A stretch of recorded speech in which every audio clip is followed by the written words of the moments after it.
इसमें प्रोमो करना अलाउ है कि नहीं है यार हीरो के सर्वर में?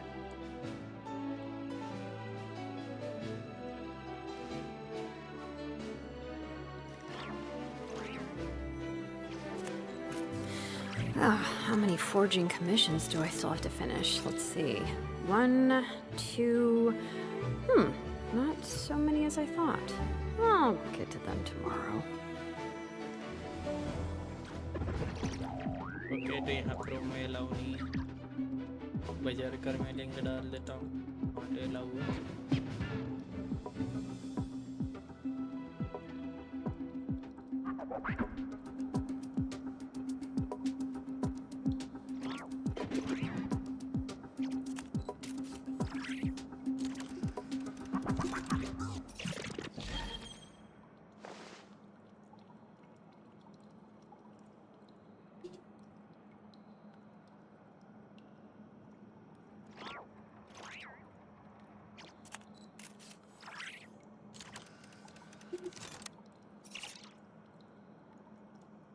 We should, take a break after all that running around. Yeah, let's rest here for a bit.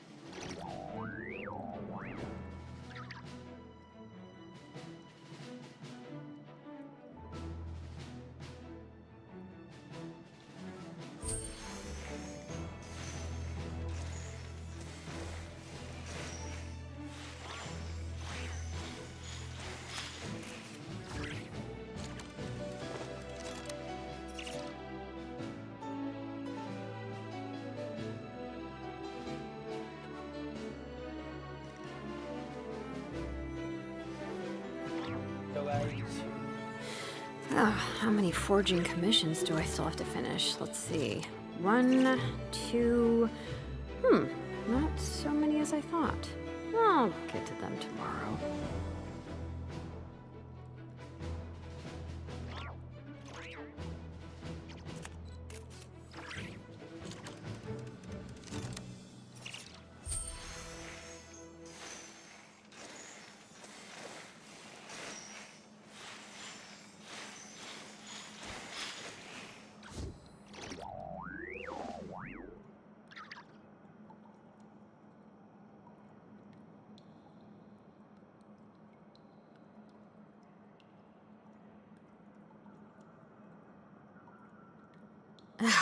My potted plant on the porch has died again.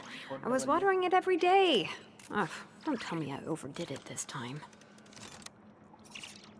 हाँ आज हम लोग क्या कहते हैं आर्कान क्वेस्ट का जो सुबह में पार्ट अधूरा रह गया तो उसको आगे कंप्लीट करेंगे।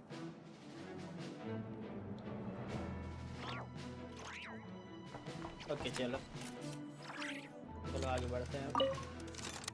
You're both awfully quiet. Why don't I start us off with an icebreaker? Stream को कृपया अपने दोस्तों में भी शेयर कर लेना हो सके तो। Have either of you... That sounds like a lovely idea. I dabble occasionally. He's an excellent painter. Tables, chairs, people, dragons, you name it. He'll paint it for you. I'm flattered. If I ever get the chance, I'd like to give it a try myself. I'll bear that in mind. Anyway, how about you, Durin? What sort of portrait would you prefer? Oh, I'd be fine with anything. Whatever style feels best to you. Very well. Then I'll play it by ear. You can replicate any style I want? I can try. If you show me a sample, I'll do my best to match it. Thank you. In that case, I'll dig up some reference material for you.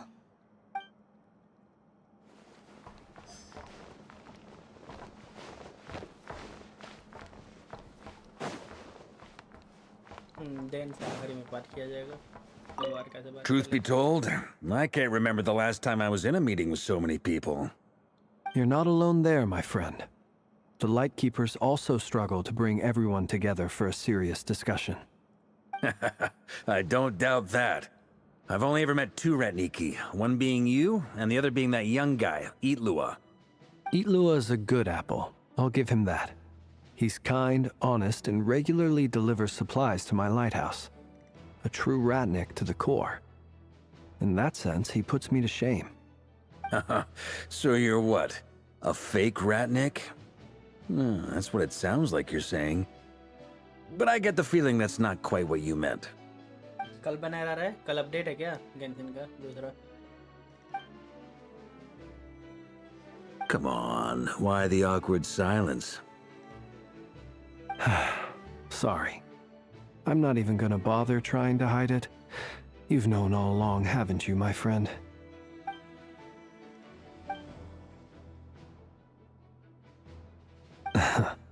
Now that was an awkward silence.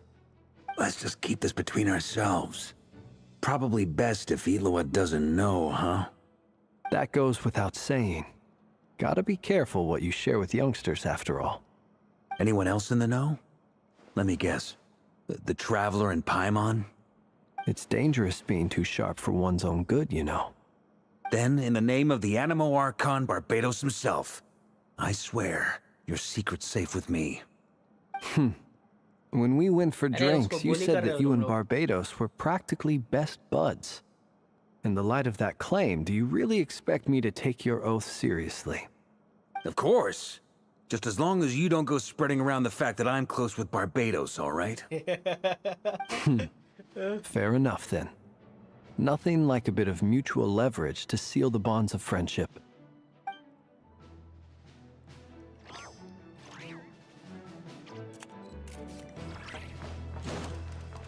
Last में time slip Is there something you'd like to say to me?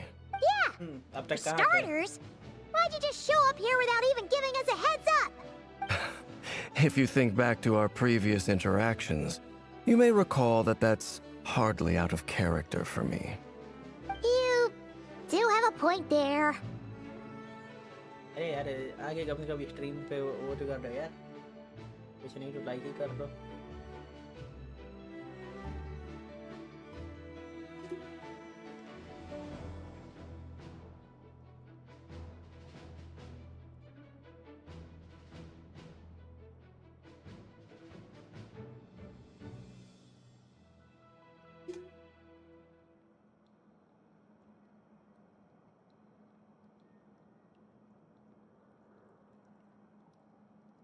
sorted out your accommodation yet? Oh yeah, you'll need to find somewhere to stay the night too, right?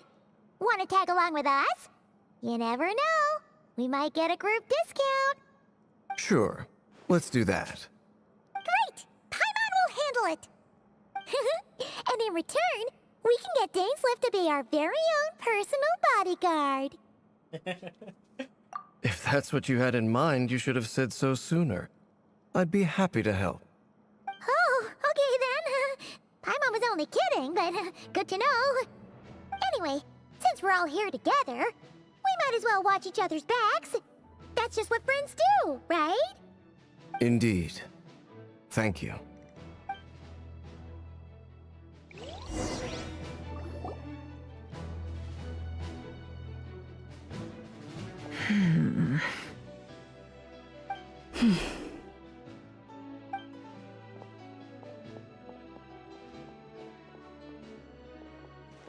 Ah, Miss Nefer. You made it after all.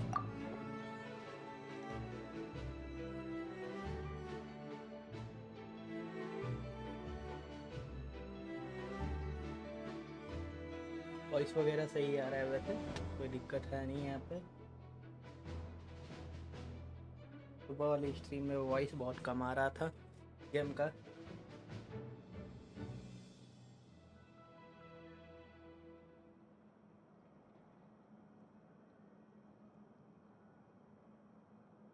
अभी के लिए मेरा voice थोड़ा slow आ रहा है उसको भी थोड़ा सेट कर देने दो फिर इसको आगे बढ़ाते हैं मैं भी इसको यहाँ रखते हैं अब सही आ रहा है वॉइस मेरा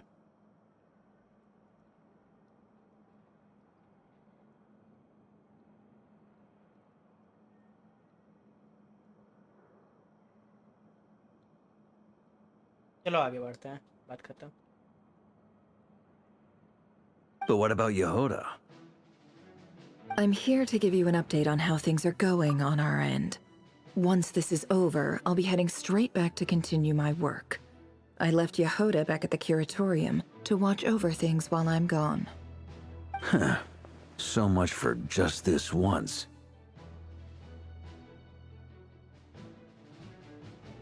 Shh! Not so loud! We're on a roll here. What if she remembers and suddenly decides to back out? Did you say something, Mr. Varka? Huh? I didn't say anything. Right, Flint's? Must have been a frog. They get so noisy around here at nighttime. It's like they're putting on a concert in the background. Anyway, before we begin, there's a few introductions to make. Let me start by saying that it's an honor to be speaking before so many distinguished colleagues and collaborators. First up, we have Miss Lauma. As Moon Chanter, she's the leader of the Frost Moon Scions, a local religious community in Nodcry. Then there's Miss Nefer, boss of the Curatorium of Secrets, an intel gatherer extraordinaire. Nefer is leading the investigation into Rerer's background, assisted by Yehoda and Lauma. From the little I've heard, they're making some great progress. Over here, we have Mr. Flint's, a Ratnik and guardian of the abandoned lighthouse. In our last operation, he courageously distracted the wild hunt to buy time for the rest of us. For those of you who've never met, this is Mr. Albedo, a renowned alchemist and captain of the Knights of Favonius investigation team. By his side is a new face for us all, myself included, Mr. Durin, who has come to lend his aid. Next up, we have the Moon Maiden and former Fatui Harbinger, Miss Columbina. Then we have the Traveler, who's earned more titles than I could possibly hope to list out, so I'll spare you the rundown.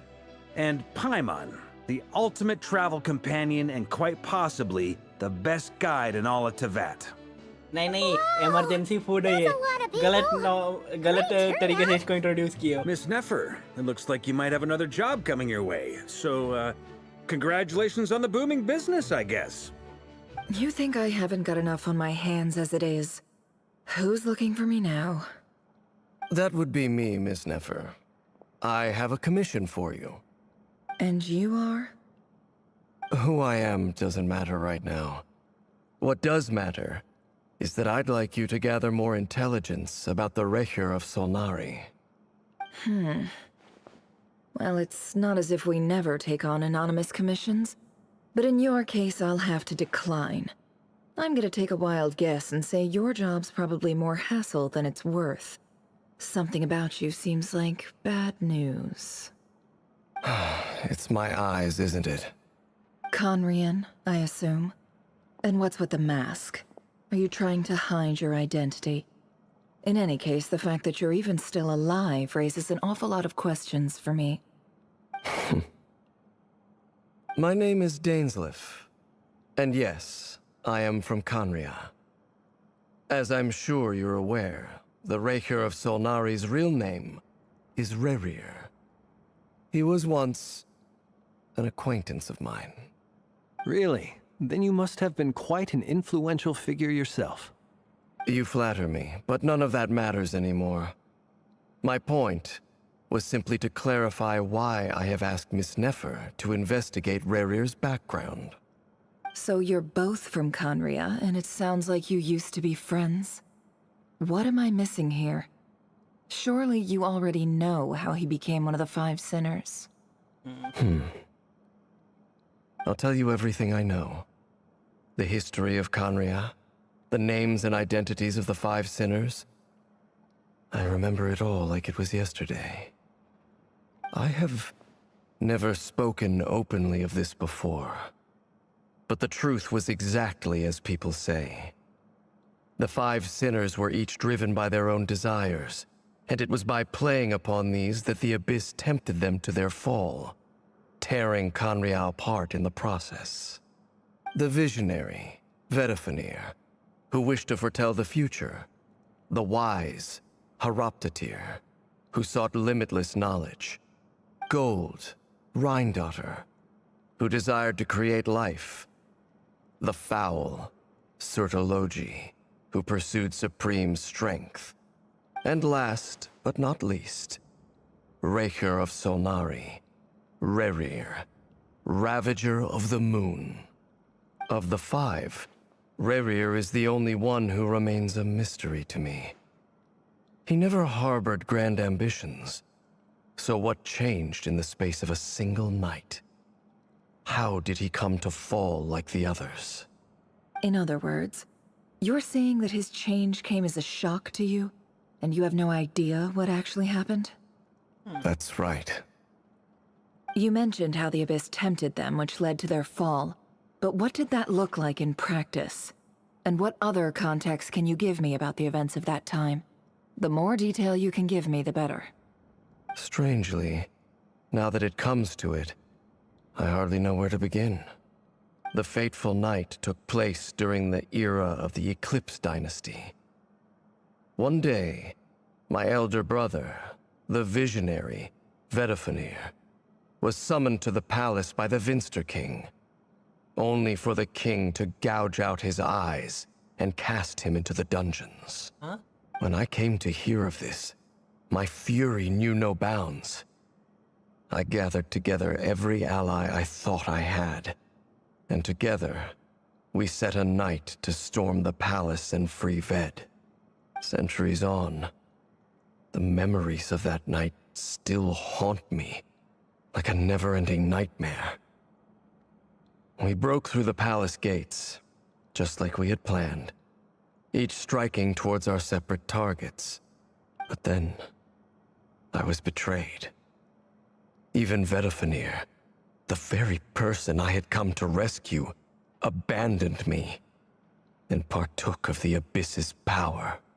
So, it's personal after all. Then tell me, Mr. Dainsleif, what price are you willing to pay? You, of all people, must know that nothing comes for free. I cannot say what price would be worthy of such a commission. But know this.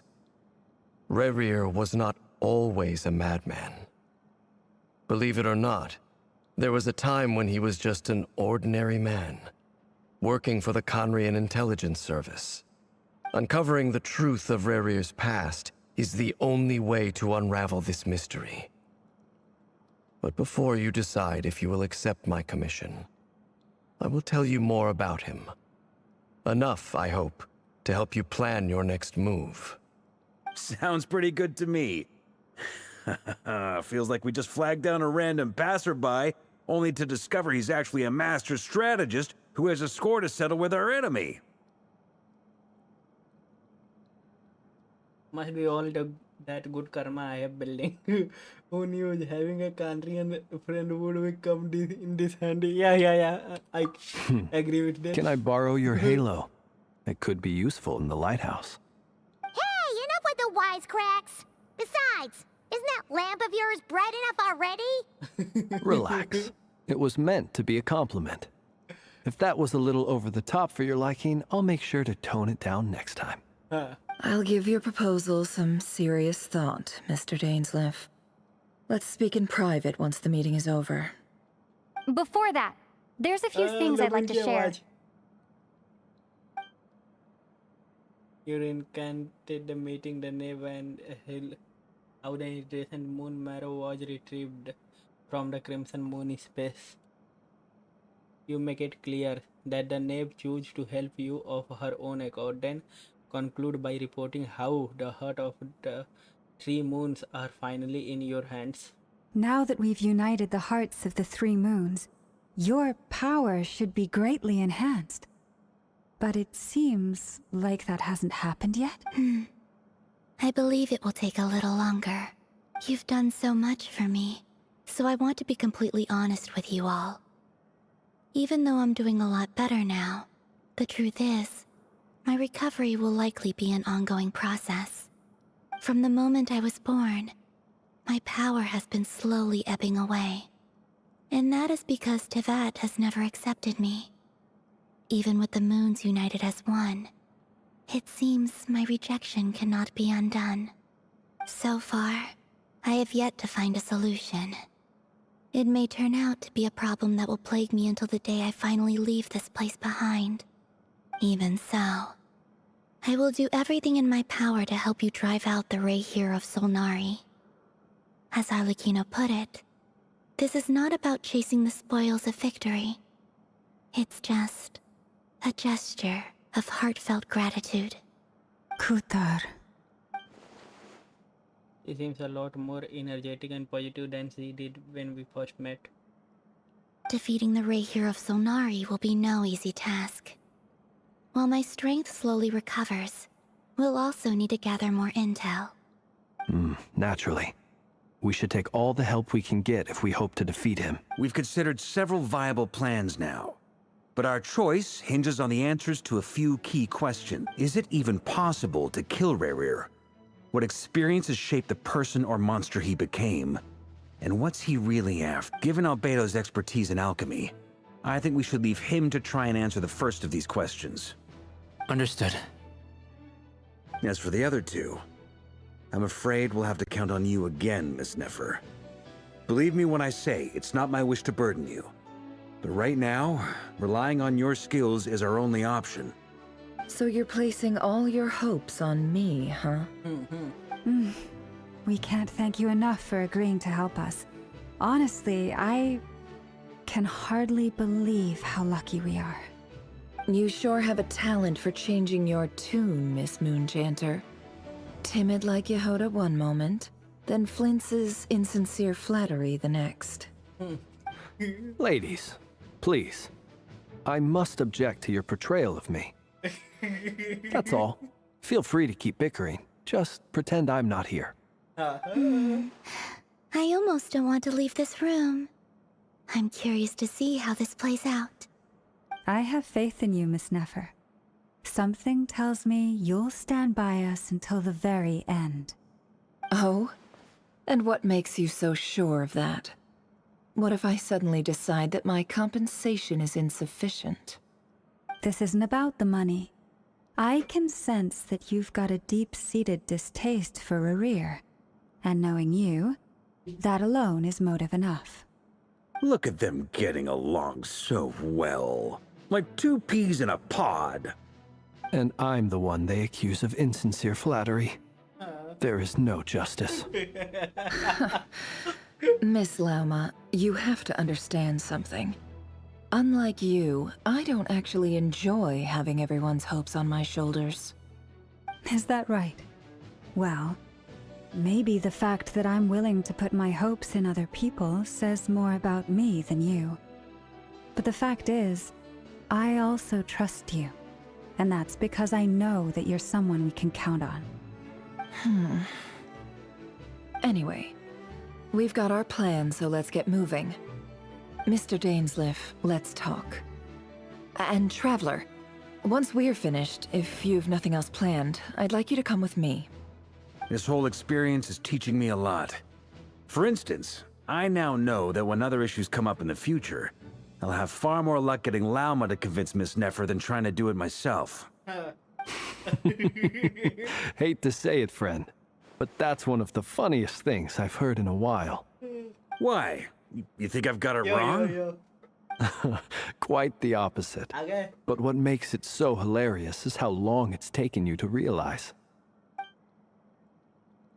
Nefer and Densleif converse intently for quite some time. From the gravity of their expression, you can tell how heavily the next stage of the plan weighed upon them both. After a short chat, Albedo and Durin heads off with the Barca on what they describe as a sample finding mission. Lauma step out for a while, then come back loaded up with her emergency medicine. He tells you that while people rarely expect to get hurt, it's her duty to be ready when they do. You and Paimon wait patiently for Nefer content to see how well everyone is working together. Once Nefer is finished, you follow her and Lauma back to the courtroom.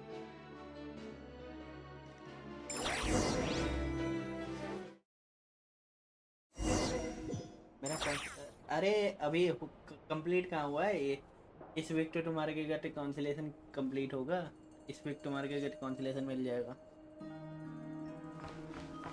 तब तुम्हारी गलती है, तुम एक हफ्ते के कहते हैं वो खराब कर दिए थे, एक दिन ही वो चेंज करके।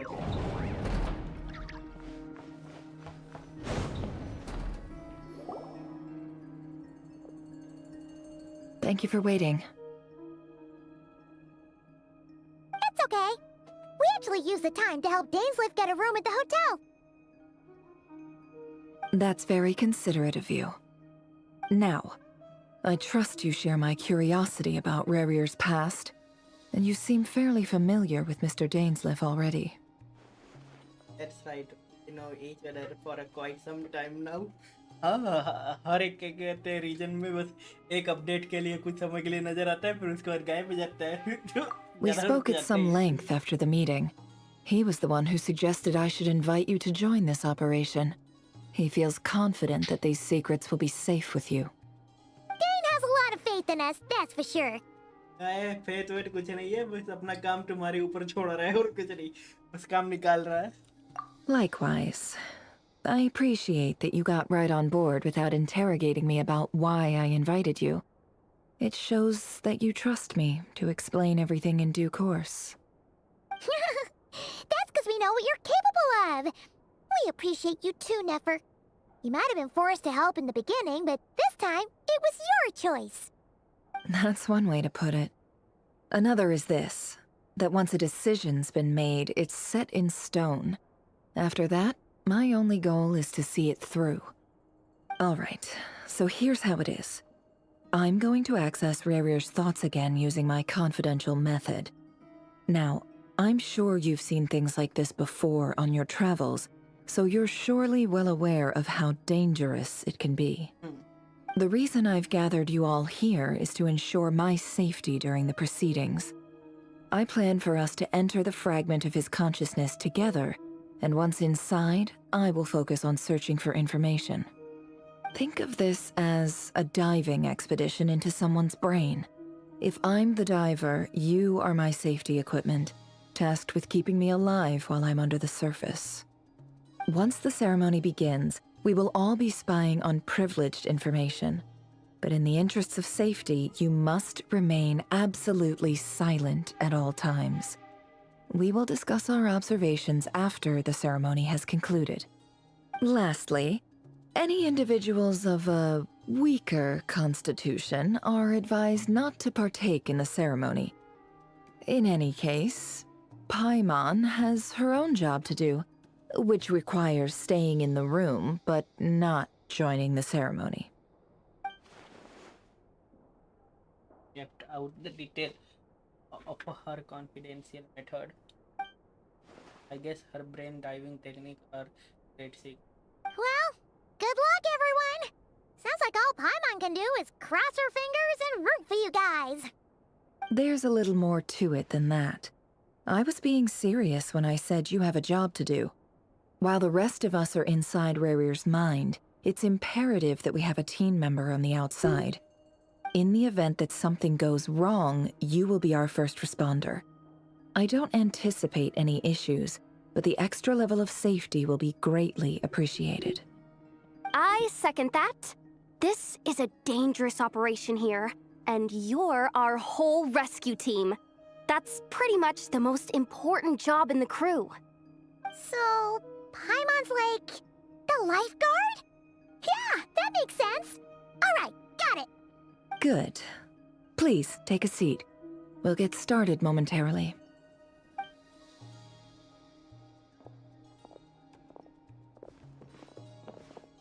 So, did Mr. Dainsliff tell you anything else? He told me that he believes Rarier kept some big secrets in his life. He's not sure that they were the cause of his eventual downfall, but he's asked me to uncover what those secrets were all the same. But surely you're not planning to go through with this, no matter the cost. If you think that, you'd be overestimating me. I'm a businesswoman, not a mercenary. But I do have my own professional reasons for taking this job. You think I'd turn down the opportunity to get a first-hand glimpse into Conrian history no chance. Well, as long as you don't let morbid curiosity get in the way of safety concerns, we're good. We'll do whatever we can to help you. You're such a killjoy.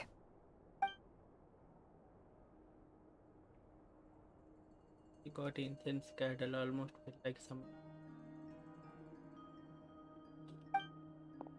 Seems like Nepal still has no intention of sharing her trade secret, but now not exactly the moment to pry. I see, there is a chess on the table. Eh? A chess set. Could that have something to do with her intel gathering method? All right, I'm good to go. All set over here, too. Promise, Paimon, you'll be extra careful. Pinky promise. All right. Let your whole body relax. We're about to begin. Close your eyes.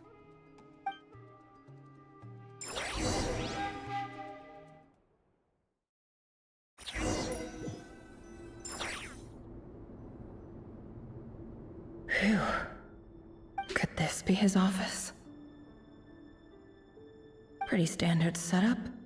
Bookshelves, paperwork, files. According to Dainsliff, Rarier used to be an intelligence operative.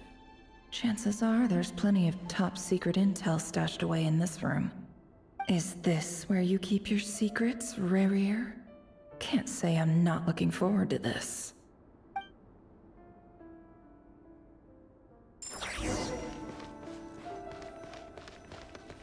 He looks even gloomier than last time. I wonder what's changed.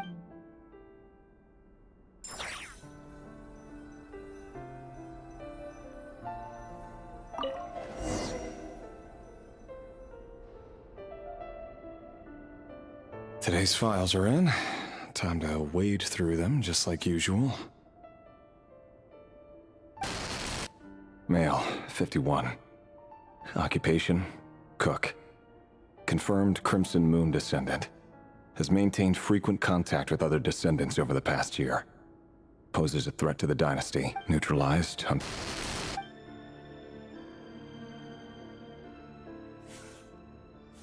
This one should be archived under purged targets.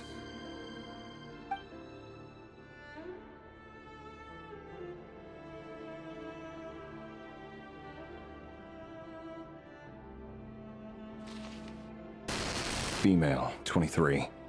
Occupation, office clerk. Confirmed Crimson Moon descendant. Has maintained frequent contact with neutralized. Another one for purged targets. Sounds like she was that other man's daughter. Never mind. What's it got to do with me?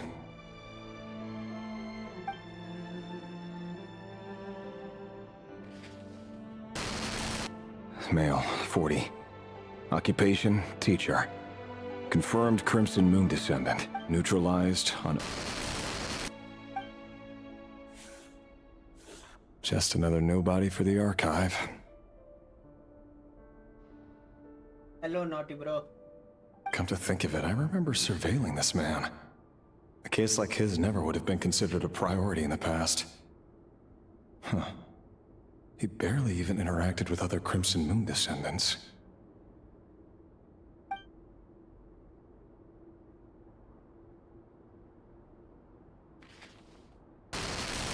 Female, 16. Occupation, none. Orphan and confirmed Crimson Moon descendant. Has been observed making contact with other descendants during the past year. Poses a threat. Neutralized. Filed. I have no recollection of this girl. None whatsoever. She doesn't seem to be anyone important, but then again, how many of them really are?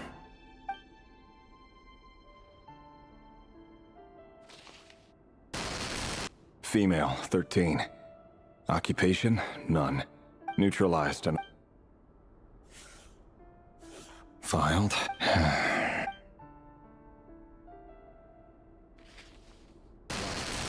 Male, 11. Neutral. अच्छा है यार ये तो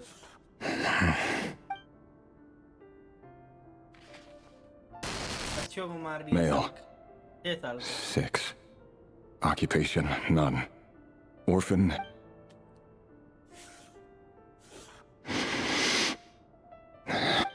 It's funny, isn't it? Your job is becoming both harder and easier at the same time, depending on how you look at it. Sooner or later, the Crimson Moon descendants will be completely wiped out. But as their numbers dwindle, they become harder and harder to track down. That's not how it is. Fortunately, however, most of the able-bodied adults have already been taken care of. The remaining weaklings will be increasingly easy to deal with. No! No. My job is to ensure the survival of the Eclipse Dynasty. And the only way to do that is by eliminating any and all potential threats. It's a perfectly legitimate line of work.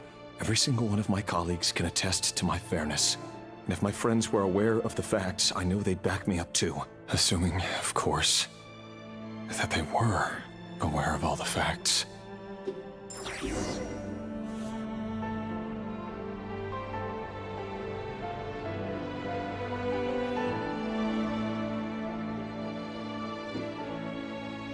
इसका को रोजाना इसके ऊपर चल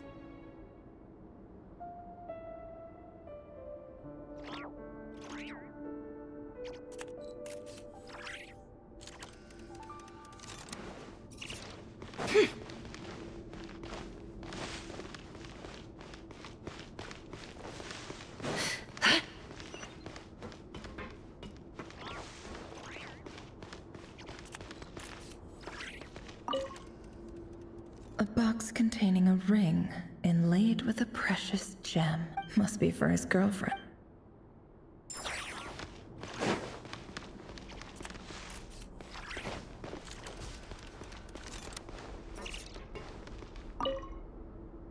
A file tucked inside a folder. The title reads, Dear Breakfast Shop Owner. It's a list of names, but at this stage I have no idea who any of them even are.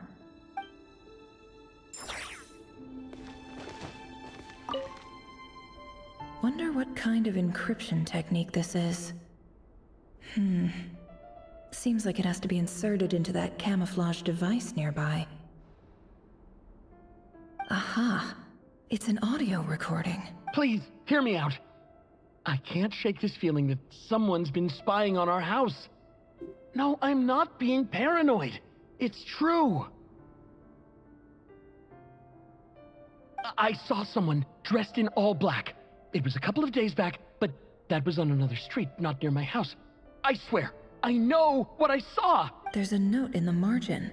Surveillance of the run for their residence has concluded. We apprehended the target and filed the mission report last night. Could the voice in the recording belong to one of Rarier's targets?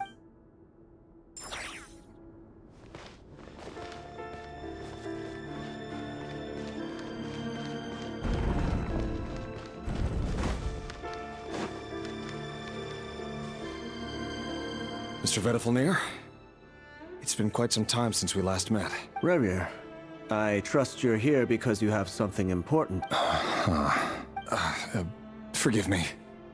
I wasn't tuning out, it's just, I noticed you didn't even phrase that as a question. As if you knew I was coming. Tell me, does someone in your position ever feel the need to ask questions at all? It is indeed within my power to foresee certain things. Things like your arrival. I was just thinking. It won't be long before I'll be inviting both you and Dane to my wedding. That isn't a lie, but nor is it a fact as such. It's a wish, isn't it? No fooling a prophet, is there? Ever since that day we met for drinks, I knew it was only a matter of time before you came looking for me. Does it feel good? knowing how the future will unfold. I'm afraid the notions of good and bad fail to capture the complexity of what such a power entails. Once you've seen what will come to pass, it can be all too easy to succumb to fear and melancholy. Unless, of course, you learn to abandon these feelings.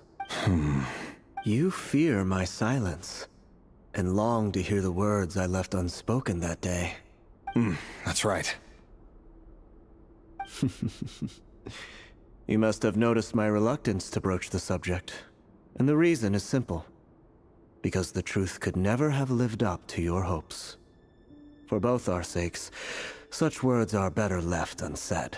The burden of prophecy was never meant for your shoulder. So who exactly do you deem worthy to hear your prophecies? None but our exalted king? Or rather, our king as he once was. You're closer to his majesty than I am. You must know better than anyone how much he's changed. You say that as though it is to my benefit. Yet precisely because of that, I dare not speak rashly. A king can turn out to be the most virtuous of rulers, or a tyrant more terrible than the most vicious of dragons. You are so wise and far-sighted, yet still you would have me live in fear of the unknown? You make a fair point.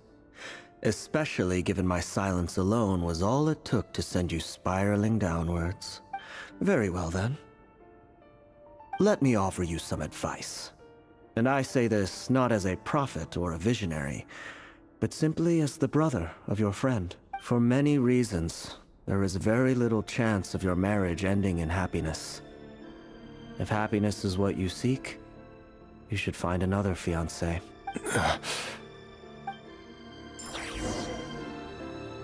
Hold on. There's that same black fog again. Could this memory belong to Thelindis? Wait. Hear me out. This time we finally got a clear look at his face and learned his true identity. His name is Rayrir, and he claims to be one of the king's guards. What did you say? A cruel irony, isn't it? The man you're set to marry leads a double life as a brutal executioner. Why are you telling me all of this now? Simple. It's because I want you to kill him. You are the only person he would never suspect. No, absolutely not. I would never dream of doing such a despicable thing. So you'll just stand by and watch him slaughter us to the last? Do not forget that the blood of the Crimson Moon flows in your veins too. The blood of the Crimson Moon? What does that matter now? The dynasty has long been dead and gone. You think that alone is reason enough for me to throw away everything I have? Why wouldn't it be? You two were once a child of the Crimson Moon, just like me. Don't tell me you've never felt so much as a flicker of fury for the way we were trampled into the dust. As long as you promise to abandon this pipe dream of restoring your dynasty, I can try to persuade him. Or have him persuade the Vinster King. Persuade the Vinster King? Do you even know why he's so obsessed with hunting us down? Why he keeps trying to force us to hand over our secrets? Over and over again? Or why we refuse to give up on restoring the dynasty? The Vinster King. A blind fool. His eyes clouded by powers from beyond this world. A petty little man with a miser's heart. And he dares to sit upon the throne? Mark my words. Sooner or later, Conria will fall. And it will be his doing. If you can't bring yourself to do it, so be it. Just you watch. It won't be long before calamity descends upon us all. The Rayrir of Solnari. That really is quite a secret you've been keeping from me, Rayrir. But who am I to talk? Am I really any better? I've kept my own past a secret this whole time too. Love should be built on honesty. But ours was born from lies. And yet, Is it really so wrong to hide things that would only make life harder? If we don't cover up the parts that no one else should see, how can we go on pretending to be normal? Vedifulnir must have known all this. And that's why he made his prophecy. In the end, nothing stays hidden forever.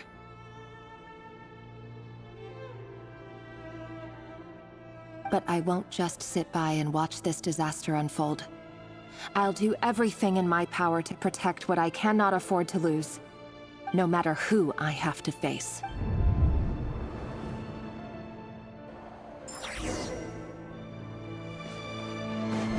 Huh? Was that Revere who just walked past the window? Doesn't it give you the chills that he still takes the same road to work every day, as if nothing ever happened? Those people at the deli. Enough already. They're clearly pretty taken by their own disguises, so just smile and play along. Pull the rug from under beasts like that, and you'll risk having your throat torn out. Deli? Oh. They're talking about those people from the opposition. Right. I'd almost forgotten they used to run a deli. People of no consequence always vanish so easily. And no one even remembers them. But surely you can see he's not the man he pretends to be! So many have died already, and they say that the king's madness grows with each passing day. We're not going to survive this, are we? But why does it have to be this way? Do we really deserve to die just because of the blood that runs through our veins? Felindis, are you even listening? Sorry, Freether. My mind was off wandering. I heard you, though. You're talking about what Rerir said. He's just following the king's orders. He's a secret agent, and it's his job to hunt down rebels and dissidents. By the time you first met him, he'd already taken lives. Maybe he was using you from the very beginning. No. Rerir has no idea I have anything to do with the Crimson Moon. My family are only distant relatives of the main lineage, and besides, my eyes are perfectly ordinary. Truth be told, apart from my teacher, pretty much no one knows I have any connection to any of it. It's been a long time since my family severed ties. But as Orlog said, who could possibly talk sense into that raving lunatic of a king? No one. I'll work something out. Trust me, I'm with you all. But for now, you need to keep yourselves hidden. Don't let anyone find you, anyone at all. Don't forget that Rerir is an Eclipse operative. You need to be extra careful when he's around. And when I am too. For now, don't come looking for me. And if anything happens to me, just act like we've never met. If even you can't escape this, what hope do the rest of us have? But after all this time together, surely he wouldn't lay a hand on you. I won't speak in his defense, nor can I give you a clear answer to that question. But I'll do everything I can to put an end to this. Here, hold on to this. If an opportunity to escape presents itself, take it. You'll be glad you took some spare change. You call that change? But what about you? I've got a job, and there's still money coming in. But you can't go anywhere right now. Please think about yourself for once.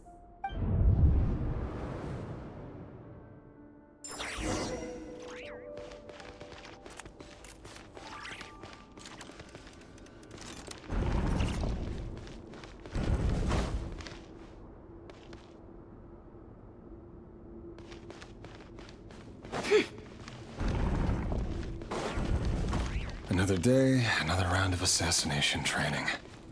Training ground is just beyond this hidden passageway. When you kill a person, doesn't it bother you when you end up covered in their blood? Why would it? Aren't we all just walking blood bags? But not everyone is a cover. Make sure you have a firm grip on the handle, then choose your angle well. Keep your movements light and brisk. And pray won't sense a thing. I doubt that. I'll bet no one's ever died a crying death at your hands. I work clean. No traces.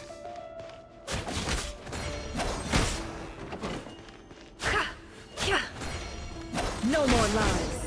That doesn't make it open and above board, though. The king just happens to need you right now. What if somebody doesn't? That won't happen. He's changed. Ever since he fell under the spell of that power. In the beginning, he only had you take out a handful of the guilty. But now... The ones I've dealt with have always been guilty. And I've carried out my work flawlessly.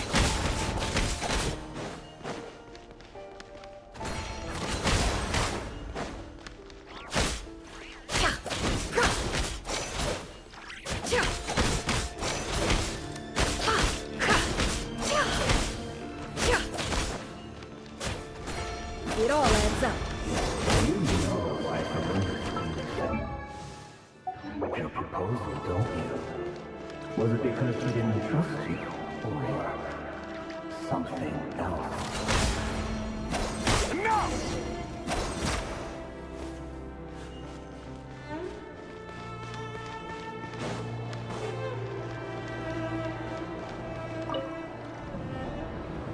Delindis, do you still remember Orlog? Orlog? The boy who was pretending to sell flowers. You spoke for quite a while, didn't you? Yes, we did. What about him? He was arrested 2 days ago. Chances are he's already dead. He... I just don't get it! After everything he's done, why do you still stand by him? Or does it mean nothing to you that people keep dying? No, that's not... Just hear me out. I need to go now, Delindis. They're looking for us. You take care too. If you ever need a place to hide, come find...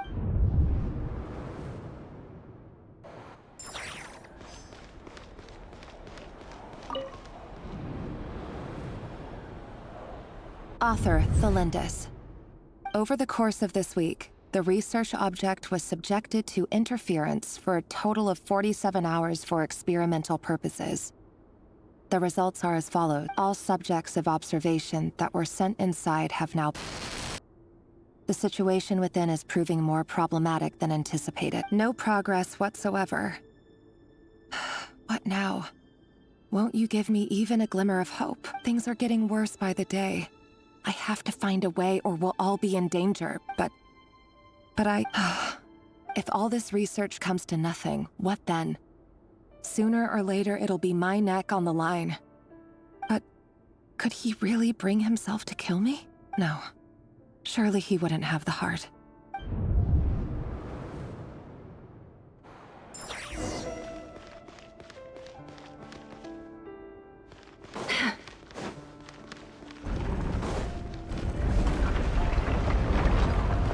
Why won't you just let us go? We don't even know each other. All we want is to live ordinary, peaceful lives. You want... to live?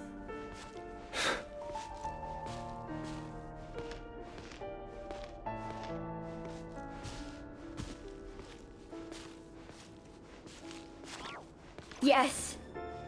I just want to go on living. Is that really such an unforgivable crime?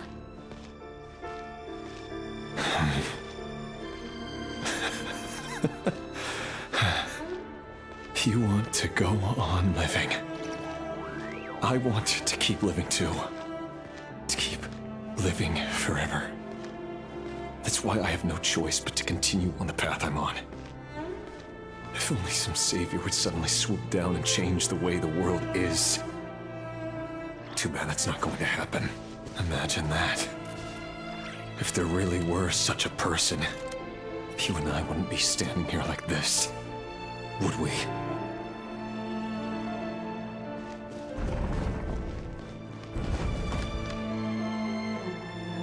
Today's files are in. Time to wade through them just like usual. No, I don't get tired of it. It's my job. And not only am I lucky to have it, I'm good at it too.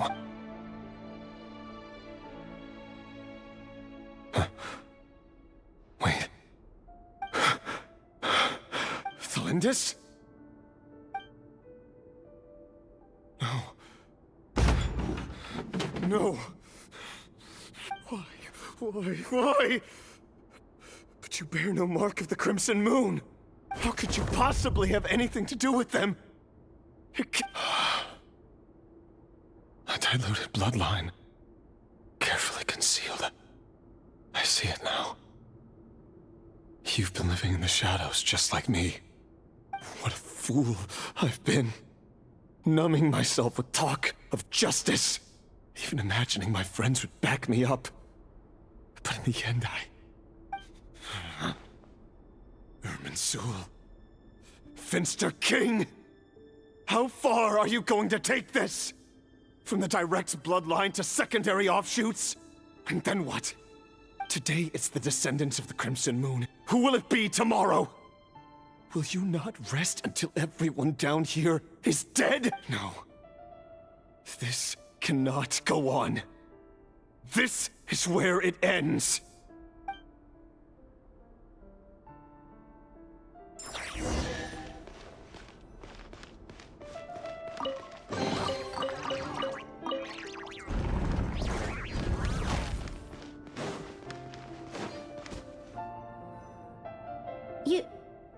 You're really letting me go? I am. As long as you can guarantee that no one will find you. Don't worry, I'll be extra careful. No one will know I was here. But what about you? Me? If you let me go, you won't be able to complete your mission. Good point. In that case, maybe you should stay. No, please! I just want to see the outside world. Go on living? Yes. I know you're a man of your word. If I let you leave, what will become of me? Just kidding. Go, now. But remember, don't let anyone know you were caught. We'll be seeing each other again very soon if you do. Even shadows in the dark must live by a code. But you can't save everyone. You've been whispering in my ear for days now, Vedifalnir. What are you trying to do? Break me down? I only say this because you long for an answer to your problems. Let her go, Rerir, or you risk losing everything. I will not abandon Thalindis. Then you'll need a little more vigilance and a lot more power. The world is changing, Rerir.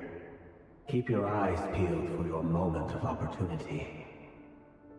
That voice used to be so unclear. But now I know exactly whose it is.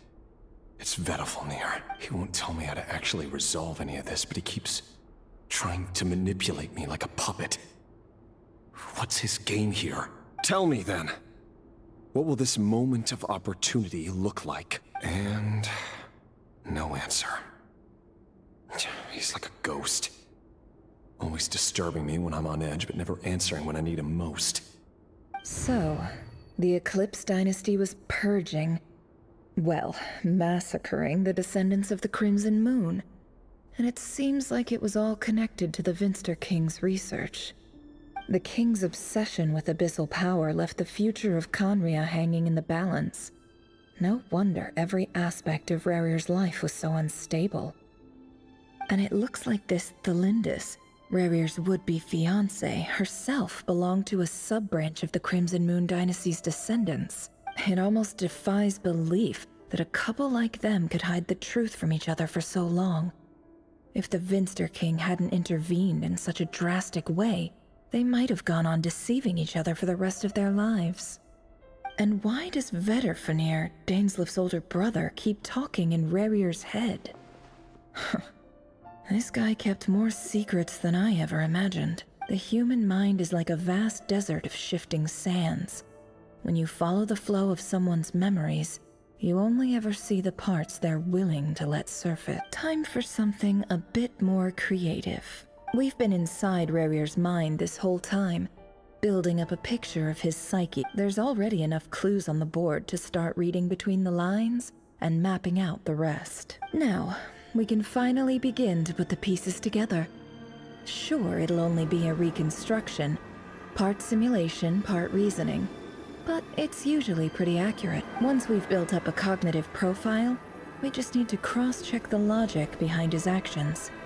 And then we'll be able to take a sneak peek at whatever it is that Rerir has really been hiding.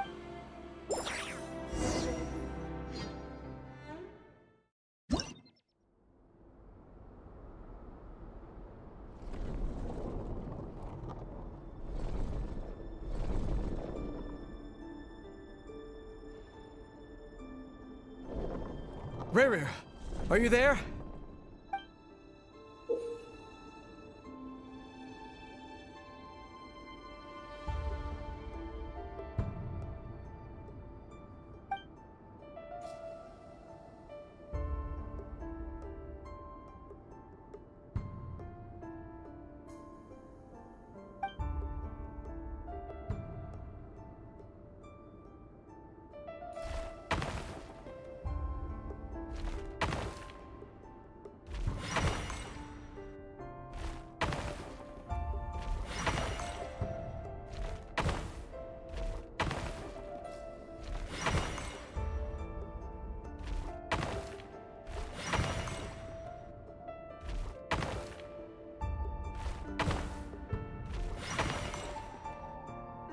Hey, Rerir!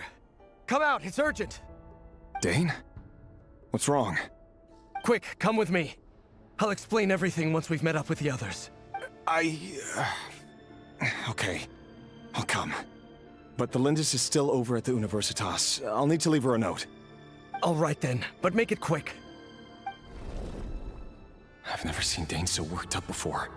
Whatever this is, it must be big trouble.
Well, this is a nice change, meeting you all at this hour. When men and women of ambition can speak face to face in broad daylight, I say that's a big step forward for our dear Conria. Don't be ridiculous. We do not fear the day. Why would we seek refuge in the night? You might ask your blade that same question. I'm told it prefers the cover of darkness. The word on the street is that Sir Deloge only strikes when he has an unfair advantage. But that is patently false. I see you're missing an arm and a leg. Surely only a fair fight could explain that. If this is your way of offering me replacement limbs, believe me, I'll take them. Oh, we can certainly discuss that. With bioalchemy, anything is possible. Assuming I have your full support in my research. Lunatic. Roptatir, what brings you here? Why, Dainsleif, of course. He invited me. Please, cast aside your apprehensions, Miss Rhine-daughter. Whatever the rumors may say, I am but a humble servant of the king, and I can assure you he affords me no greater convenience than he does you. Well, the Universitas Magistrorum won't stop fawning over you. So at least some of the rumors must be true. You're clearly doing well for yourself, so drop the humble servant act. It endears you to no one. You're president of the Universitas Magistrorum, the chief royal mage known as the Wise by royal appointment, and by far the most favored among the 4 pillars of Conria. Vice President Veit doesn't even try to hide his envy when he sees you. My success is the product of hard work and good luck. It's as simple as that. Were the king not such an extremist, I hardly think I would have received a senior post at my age. Of course, no job is without its gripes. Serving a king like ours can be a challenging task, as I'm sure you can imagine. And as for Efterveit, in missing out on the presidency, he's dodged a mountain of stress. Like everything else in life, it comes with pros and cons. You're all here. I apologize for the short notice, but it was an emergency.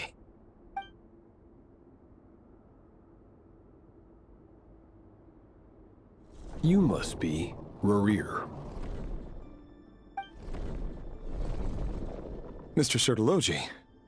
Yes, I handled your case file during your sentencing. Nothing personal, of course.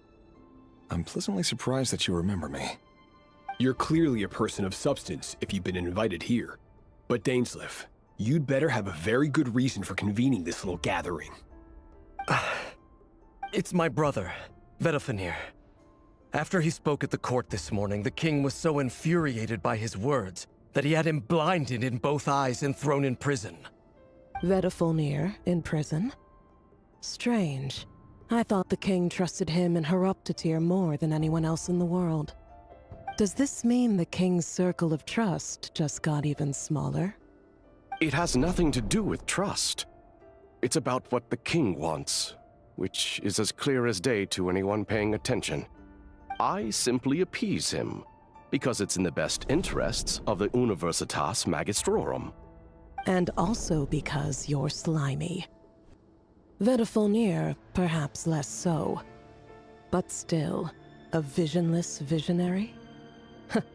It rather inclines me to think that qualifications are not what get you ahead in Conria. Do you honestly think this is an important discussion to be having right now? Dane, what are you planning to do? Rescue Vedafenir, I assume. Correct. It will mean storming the palace by force. Tonight. I need all of you on my— That's far too dangerous. And don't forget, Dainsleif, you're captain of the Royal Guard. You swore an oath to the throne. You've been planning this for a while, haven't you? I have no desire to commit treason. But whatever critique the king may have of Vedafenir, disfiguring your most loyal subject for putting the best interests of his court and nation first, this is not the conduct of a wise ruler. My blade will force the king to see the error of his ways. So, Vedafenir's prophecy enraged the king. I'm sure it wasn't what he wanted to hear, but if he won't take counsel even from the visionary, that is deeply troubling news. The extent of His Majesty's madness is now all too clear. The question is, how does a man like me get out of this situation unscathed? You have noble ambitions, Dane, but I'm afraid they don't do much for a guy like me. I'm not interested in saving the world. All I want is a letter of pardon. A letter of pardon? For whom? Thelindis? The chances of the Vinster King issuing a pardon for anyone connected to the Crimson Moon seem vanishingly slim.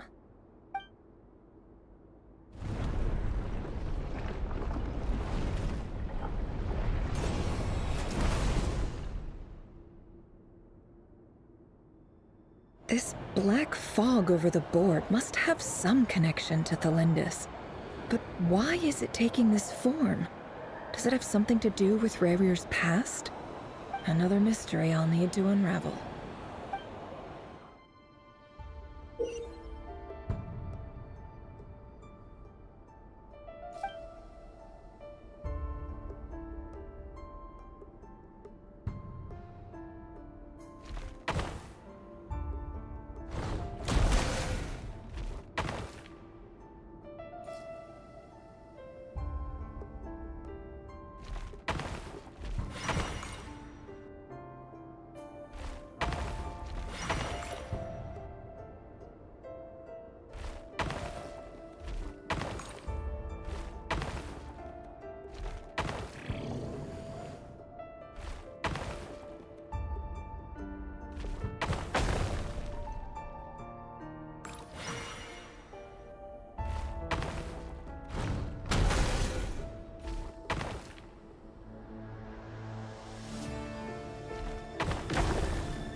Author Thalindis.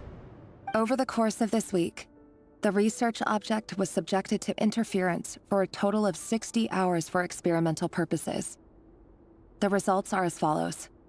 Research dating back to the Crimson Moon Dynasty has established 2 points regarding moon marrow. Firstly, its origins have something to do with a god's power. Secondly, it serves as a portal to an as-yet indeterminate location. Moon marrow can thus be defined as a spatial gateway. However, there are a number of hurdles to overcome before we can answer the question of where it leads to.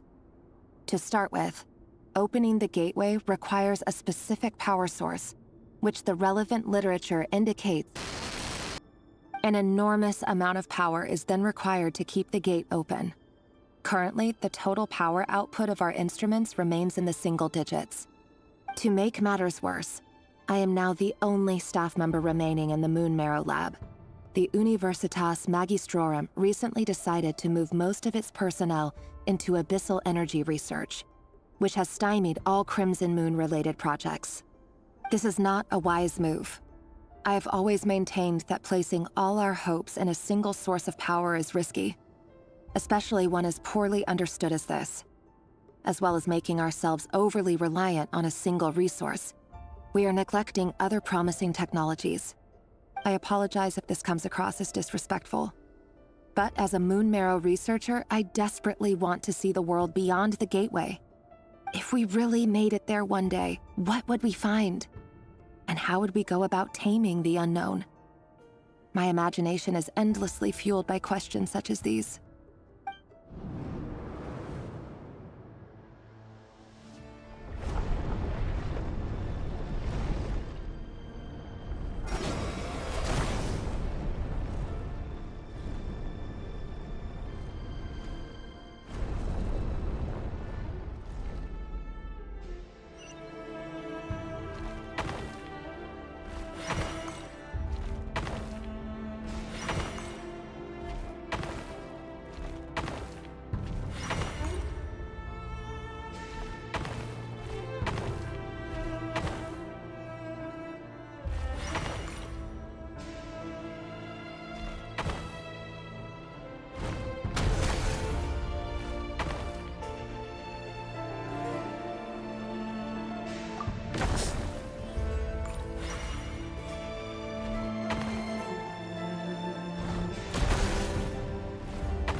This is for you. I heard you're gonna leave the city with your parents. The Lindis... Did you hear about... I've heard nothing.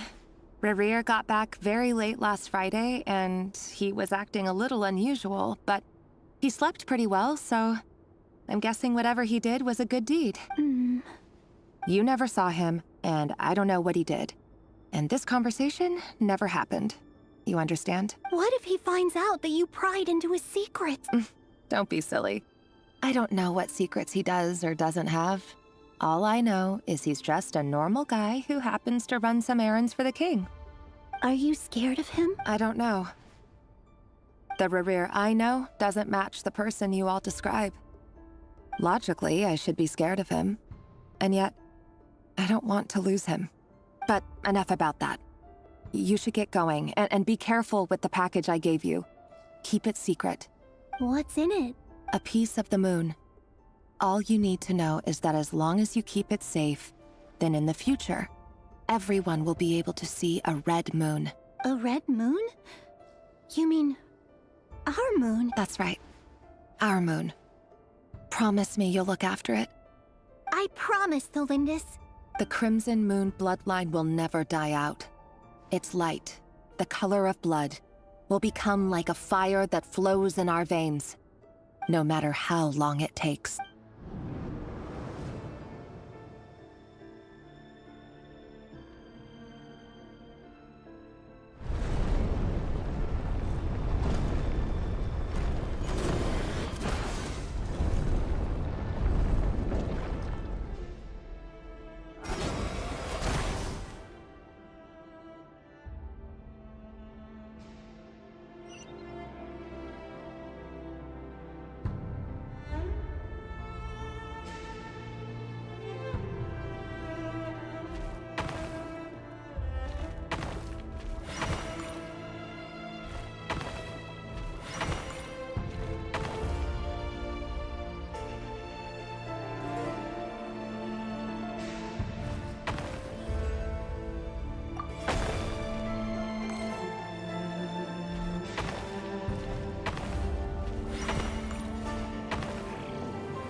Hurry, everyone, and stick to the plan.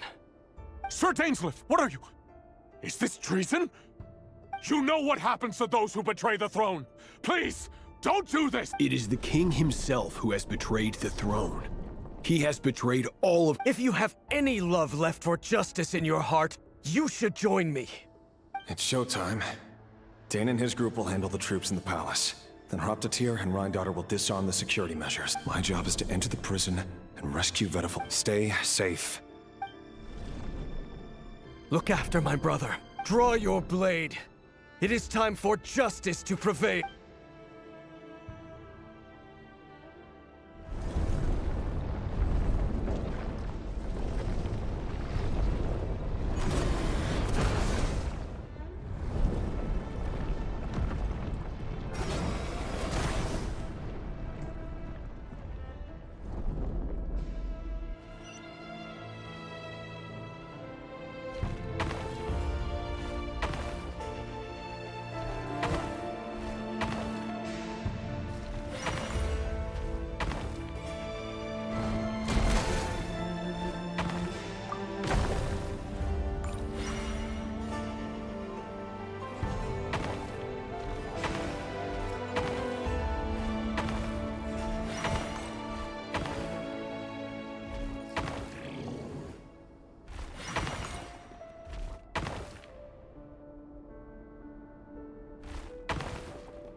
place is filthy. And the smell is abominable. Clearly, the king doesn't allow his prisoners a single shred of dignity. This is dire. Found you. Hello, Mr. Wlkin. Ah, it's you. Surprised? Oh, wait. I guess surprise isn't an emotion that prophets feel very often. I certainly felt some surprise in the moment when I was blinded. Surprise at the king's sheer ignorance. Surprise at just how unfairly this world responds to words of earnest remonstration. I'm curious. What did you prophesize this time? It wasn't a prophecy. It was a word of warning. Someone had to say it. The king has forsaken all reason in pursuit of his obsessions.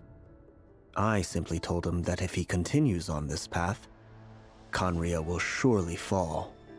But he didn't listen. Worse still, he stabbed you in both eyes and locked you away. Dane asked for my help.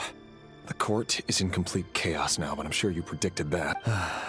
Everything is transpiring as I foresaw, yet I am powerless to change it.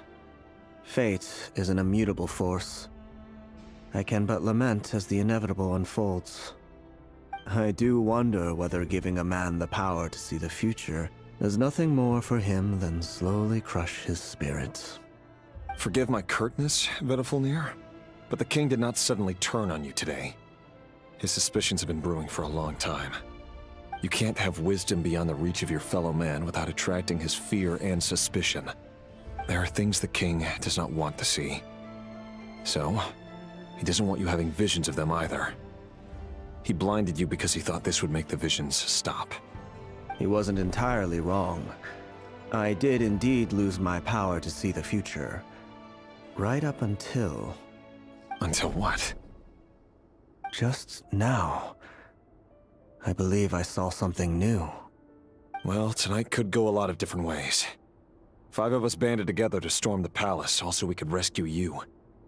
This will go down as the most tumultuous day in Khaenri'ah history. I sense hatred in you, but also hope. A desperate hope that with the tyrant deposed, that will be the end of the story. But this is not the end. It is the beginning of a new chapter, in a whole new story. There are many men of honor and courage in this world, Rerir. But you are not one of them. You're not here for justice, are you? You're here for yourself. Is that a dagger? Interesting. Why not the polearm? It was always your weapon of choice. With your abilities, I don't doubt that you were able to recover some of your sight. But I also doubt that you want to make an enemy of me right now. Of course not. We're on the same side, aren't we? We could be. But I need you to be honest with me, Wlkin. At this point, you're my only hope for the future. You mean your future? With your beloved, Felindis? Yes. And I know there are bigger things at stake here. A dynasty, a nation, maybe the entire world. But forgive me, I care first and foremost about myself. I can't abandon the one I love to save myself. I just can't do it. But you see a broader picture of the future than I. You see the solutions to the biggest problems of our age. So tell me, what is my solution? What's the answer? In matters of fate, answers are either right or wrong.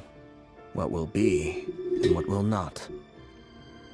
Maybe you are willing to pay a certain price in the pursuit of happiness, but unfortunately, fate does not negotiate. That is the cruelest thing about fate. It is unmoved by your sacrifices. That can't be true. I know it's your voice that I keep hearing in my head, urging me to see how the world is changing, to seek more power, so I can protect the things I love. You show me disaster, but you won't show me how to avoid it? Why? Why are you doing all this? My voice. In your head.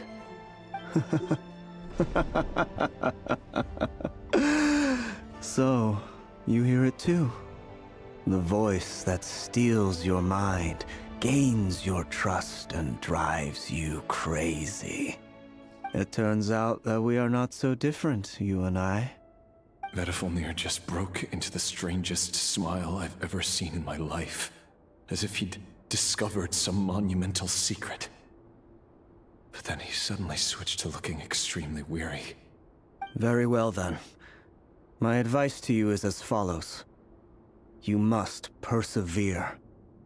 Whatever trials and tribulations you may face, be steadfast in the belief that they are your path to the future. For as long as you live, your story with Thelindis shall not come to an end. That is the only chance you have of fighting back against fate. It is up to you whether you believe my words. Regardless, that is all I will say on the matter. I have no right to intervene any further.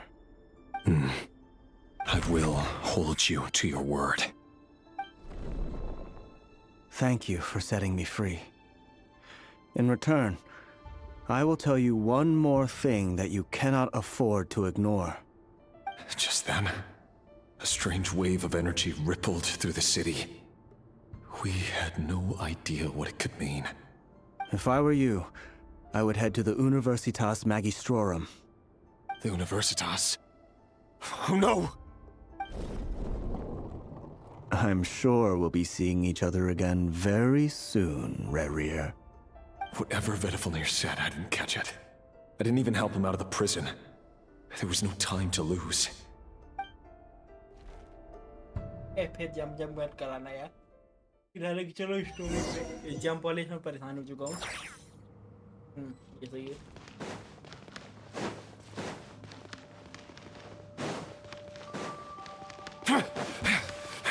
Monsters? Is this Rhindotter's doing? Or the Universitas Magistrorum? Out of my way! Stay focused.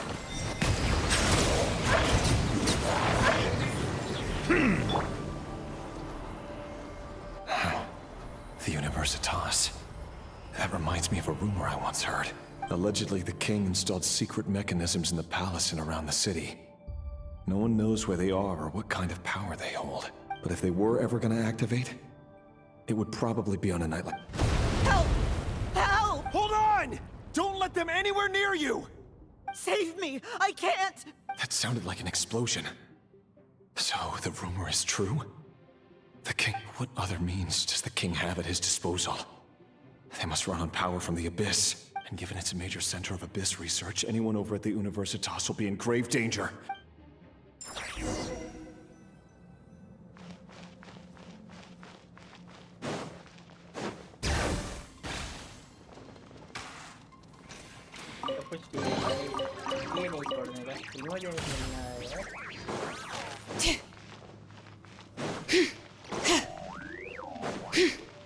Bring it!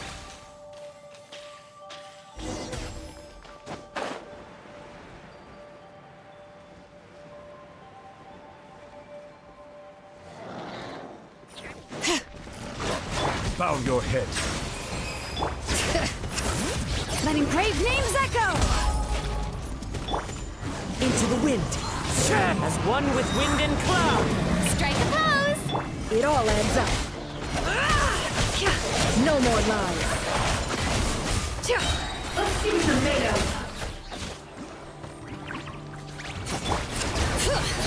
Let the mountains veins boil! Let the world come alive! The mystery unravels. Can't hide the truth.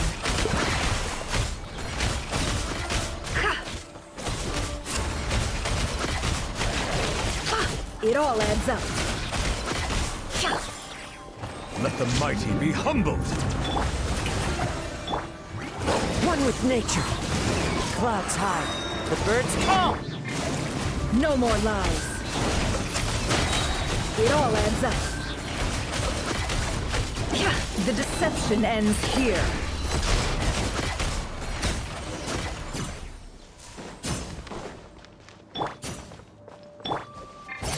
echoes of the valley!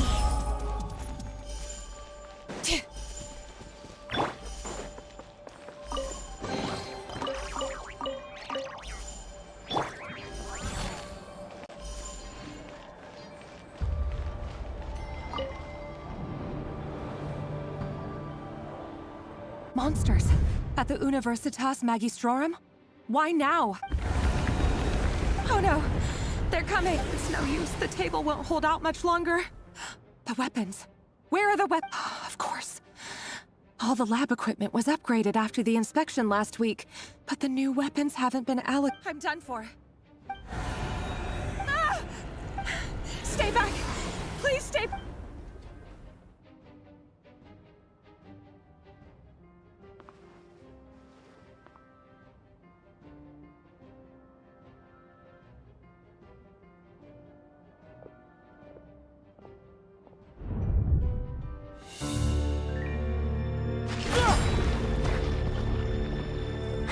What's that? Reverie!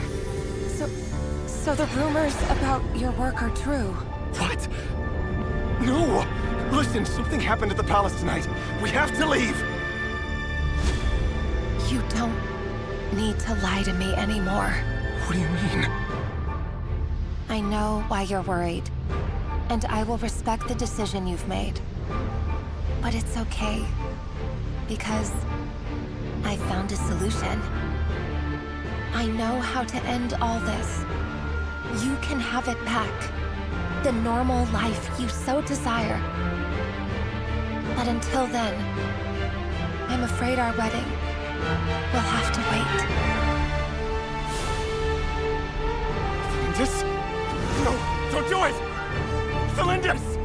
Celindus!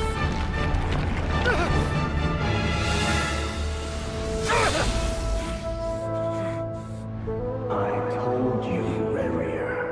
Let her go. You will find someone better. No! No, I won't do it! I have to save her! By what means exactly? A lowly pawn. You lack the power and the strength of will. Do you know a way? Tell me! Come to the palace. Join us.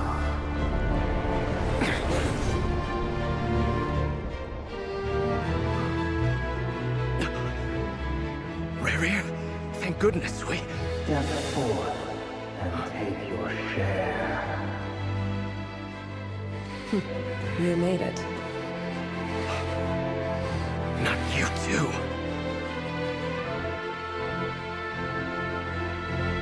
Hatred or grief, despair, desire. We all have our own.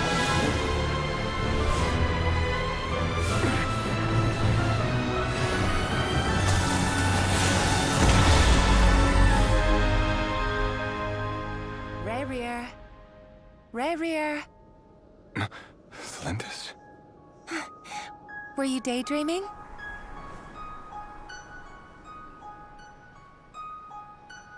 You still remember, Reverie?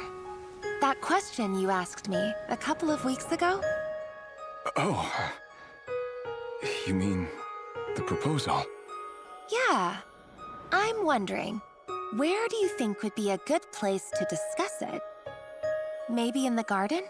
Or were you thinking a fancy restaurant? It's your choice.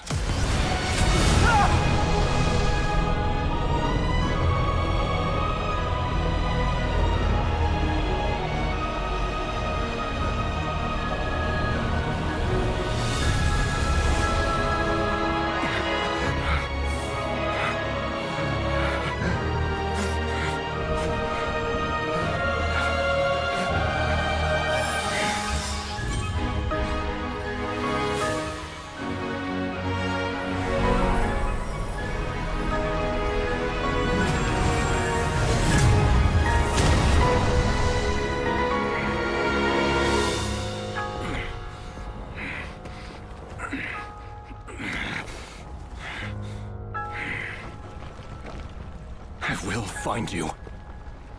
And then... you can give me your answer.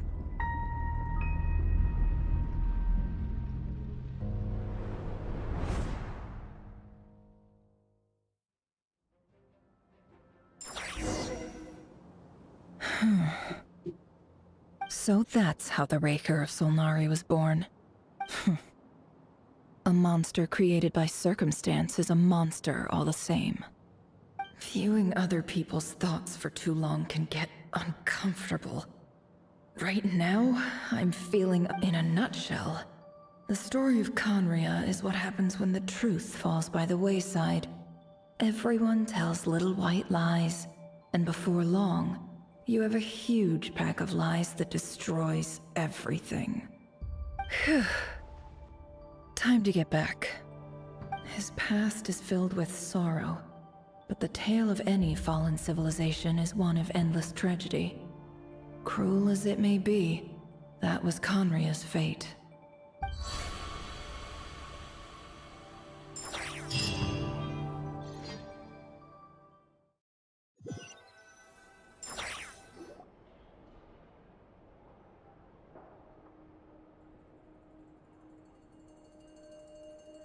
Everyone, I'm back. Can I get a standing ovation? Never! How are you holding up? Feeling okay? She's fine. Boss is a pro. Yes, I'm fine. You will have seen the events of Rerir's life through my thoughts. It's now clear that he is just a regular nobody, driven by personal tragedy, as he said himself. I mostly agree. There's only so much we can know about him from his memories alone, but they did give us a clear glimpse into his life in Conria. However, I would not consider Rerir to be a nobody. He was deeply involved in the events of that era. Yet, when the catastrophe of a generation strikes, nobody is safe. Sounds to me like you're speaking in riddles again. Is this you urging me not to abandon the people of Nodcry in their hour of need? That's not what I meant. Although I do hope you choose to remain a part of the plan. Without you, the mission ahead will be all but impossible. Then try to remember that I respond better to the carrot than the stick. And I don't appreciate being bossed around. Now, as for you, Missy, you were excellent. You stuck to the rules of the ceremony and kept your mouth shut the entire time. Bravo. Cool. So, can you fill me in on the deets now? Most of what I saw went right over my head. Patience. You'll hear the whole story, don't you worry. But let's meet up with the others first. It will save me narrating it twice. Yehoda? Yes, boss. Let me get that door for ya. That's more like it. For a moment there, I was worried you'd forgotten about the first clause of your employment contract. Forgive my curiosity, but what does the first clause say? It says I gotta do the annoying stuff that boss is too lazy to do for herself. Like opening the door, pouring the tea, yada yada. Is that right? If something is in the contract, it's because she willingly agreed to it. Rest assured that the Curatorium abides by the very strictest of labor policies.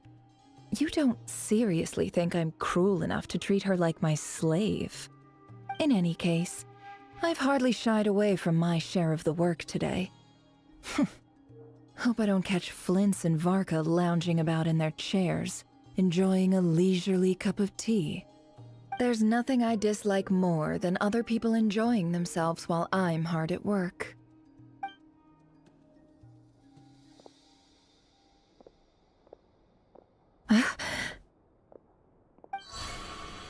Oh no.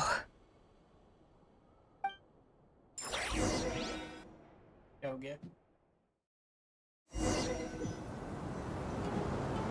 Sorry to disturb you, but we seem to have run into some trouble. Evidently so. Don't worry, I'm not about to leave you to fend for yourselves. I'm not that kind of boss. And it would go against the Curatorium's labor policy. I'm sorry? What did you hear me say? I wasn't talking about labor policy. Wait.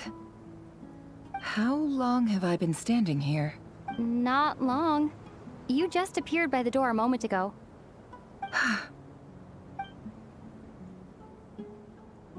Boss, what's wrong? You look like you've seen a ghost. We've been tricked. We never left at all. Somehow I hallucinated that whole scene back inside the office. Hallucinated? But how? How indeed. This place should heed my will alone. All thoughts and actions that occur in here are just a result of pawns moving across the chessboard in a carefully calculated manner. And nobody has access to this chess set but me. So you control everything in here? More or less. But yes, it's a special technique of mine. Has anything like this ever happened before? Only once. It was the first time I used the chess set.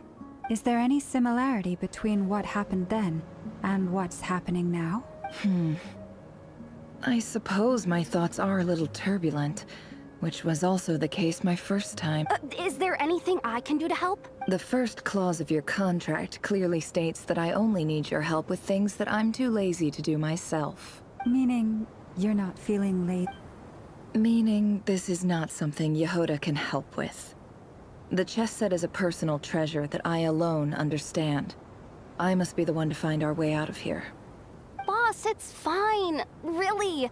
Let me do something useful. Oh, listen to you. Whatever would I do without you, Yehoda? What? Really? Yes, really. Where would I ever find another employee as obedient and servile as you? God forbid anything ever happens to you. Oh, okay. Well, anyway, I was thinking of fetching some water. There's gotta be a source around here somewhere. I suggest everyone finds someplace comfortable to take a rest. We gotta... Even though all this chess malarkey doesn't exist in a physical sense, mentally speaking, it's all real. And so is our tiredness and fatigue. You don't want to dismiss mental fatigue. Just because it isn't physical doesn't mean it's any less serious. But anyway, I got your backs, so don't worry about a thing. Don't I have the best employees? Jealous much? If we can find a suitable time, I'd love to borrow Yehoda for a day to help out at the Frost Moon Scions. Would you be amenable to that, Boss Nefer? Oh, Lauma. Have I ever told you just how pretty you are? Beauty runs from the tips of your antlers to the depths of your imagination.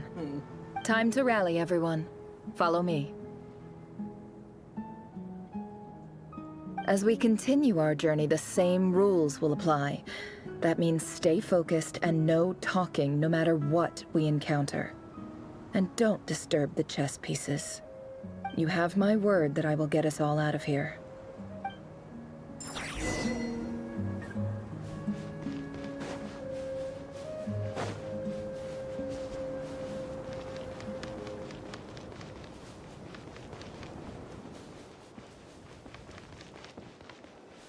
This place looks familiar.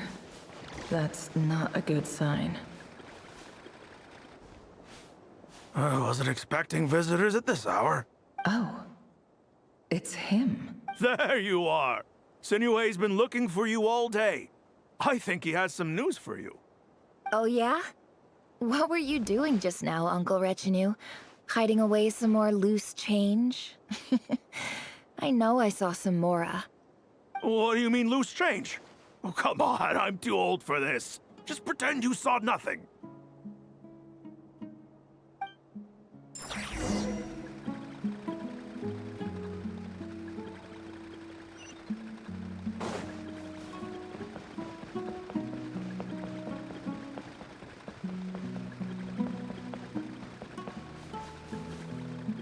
Hey, kid.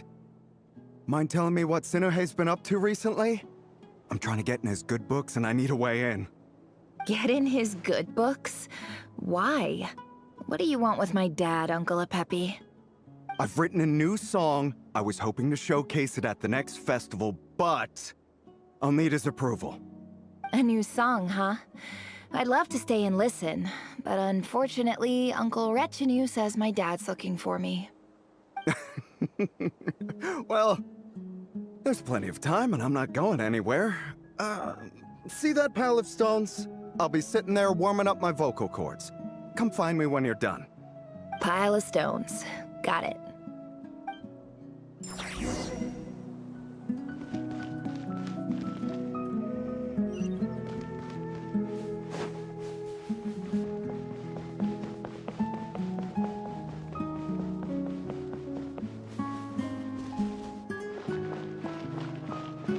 Hi, Dad.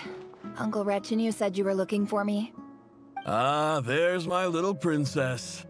If you'd gotten back just a little sooner, you could have shared the spoils of war with me. Spoils of war? Who were you fighting against, Dad? It was just a figure of speech. The aftermath of a sandstorm is no time to be waging war. I was talking about our war against thirst.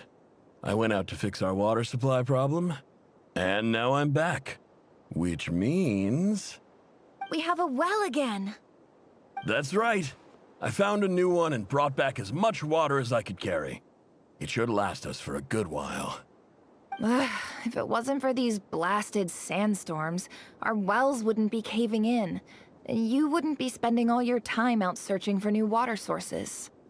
As the chief of our tribe, I'm supposed to be leading us out of hardship and poverty, onto better things.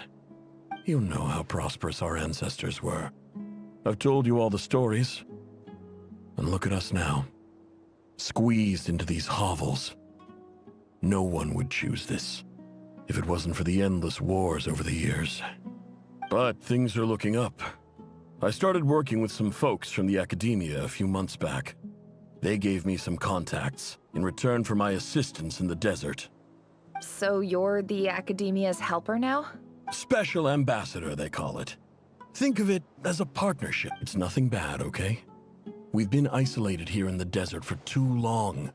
Seeking opportunities elsewhere is the best thing for us, and the fastest way to progress. So, do you get anything good out of being a Of course. My luck's improving all the time. One day, I swear I'm gonna lead us out of this place.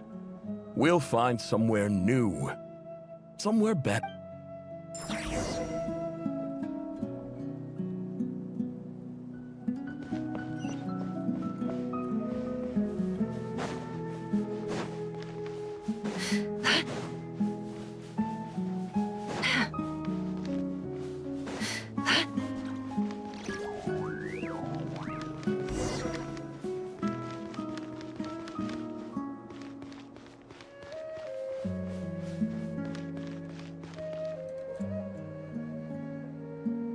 That's our well, and you know it.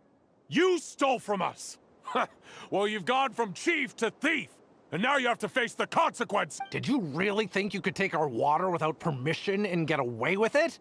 You're either brave, stupid, or both. And that special ambassador act? Yeah, nice try.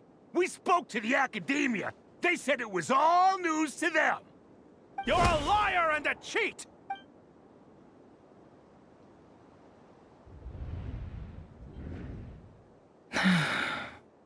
I heard Yehuda gasp, but I don't blame her. Most people are terrified by the sight of blood, corpses strewn across the ground. The wounds are clearly from scimitars and daggers. The desert dwellers' weapons of choice. There's a handwritten note on the ground. Let's see. Halil, this is Sinuhe, chief of the Shimti tribe. Surely you remember me. I was the one who helped you and your colleagues avoid the quicksand in the desert. This is my second time writing to you. I assume my last letter must have gotten lost in the mail, as I didn't receive a reply. I hope this one makes it to you safely. I'm writing to you because I need some help. That sandstorm the other day completely blocked up our well, forcing me to look for another water source in Iab and Unut territory. It was a matter of survival. Praise the gods. The well of the Iab tribe was intact. It was my last resort. I drew what water I could and left, but not without being spotted.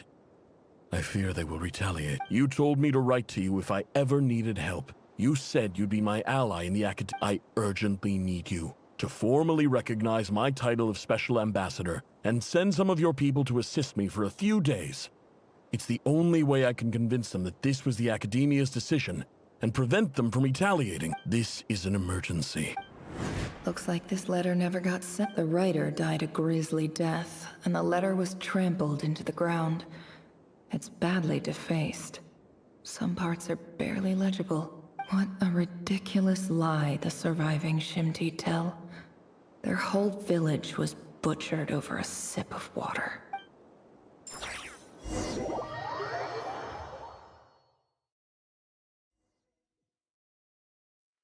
Ah, officer.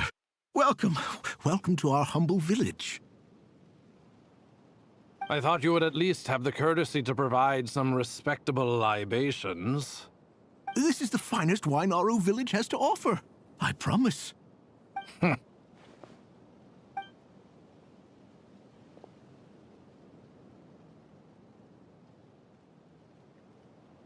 The Academia has agreed to reserve a single space for a candidate from your village. But I remain skeptical of this entire endeavor. I highly doubt anyone in this desert possesses serious academic potential. Please, have faith. If not in us, then in our god. The child we found shows great promise. I beg you, take her away from this place. Give her a chance. Don't let her talent go to waste. I don't recognize her. New arrival? She showed up here a few days ago and we took her in. She's a really bright kid. Please help. I'm begging you. So, where are you from? Nowhere special. Just a sand dune. What about the rest of your family? How many of you are there? Just the one. It's only you? Correct. So, no brothers, no sisters, no mother or father? Any who have slept on a bed of sand, I call my brothers and my sisters. Apart from that, I have no family. All right, get over here. Sign your name on the form.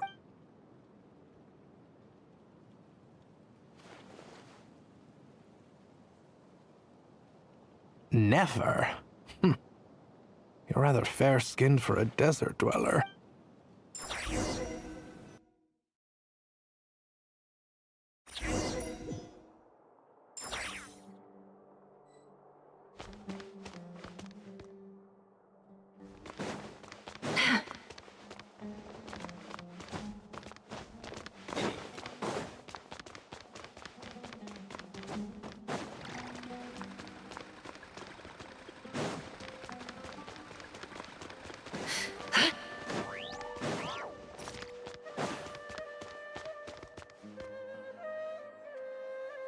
Nefer, this term's assignments have been issued already.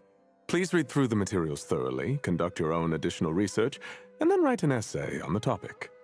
Yes, Professor, I'm aware. I just had a couple more questions I wanted to get your perspective on. Oh? Please, ask away. Well, I saw the other students' problem sheets, and I couldn't help but notice that my assignment is much easier than theirs. Do you really think I'm a weak student? A weak student? Goodness, no. Quite the opposite. You have a sharp mind. Almost too sharp. I think what you're saying is, a weak student wouldn't have noticed the discrepancy. And if they did, they certainly wouldn't complain about the lighter workload. You see, sharp as they come. You see things the way they are. And I'm sure you know why they're like that. Because of where I come from. Because I'm different. I'm sorry, Nefer. I don't like it any more than you do. It's just... Anyway, you said you had a couple of questions. What's the other one? I wanted to check. If someone sent me a letter to the Academia, where do I go to collect it? Ah, your family wrote to you. Well, as long as they put your name on the envelope, someone should hand it right to you. Not exactly. It's not even a recent letter. I was just curious where the mail would end up if no one collects it. The House of Dana, I expect. I know there's a box for unclaimed mail somewhere in there, probably sitting on a shelf. Whatever you're looking for, that'd be the place to start. Okay, got it. Thank you, Professor. Oh, don't mention it. Honestly, I feel like I failed you. I'm supposed to be your teacher, but I haven't taught you anything. Hey, don't say that. You're a great teacher, and you do your best for all your students. But the rules are the rules. You're not allowed to teach students like me. It's not just the academia either. The whole world bends over backwards for the successful, and leaves the losers to suffer. Oh, my dear child. Don't tell me you've given up on life. I haven't. I just think that if you want to make it in this world, you have to find a way to become successful.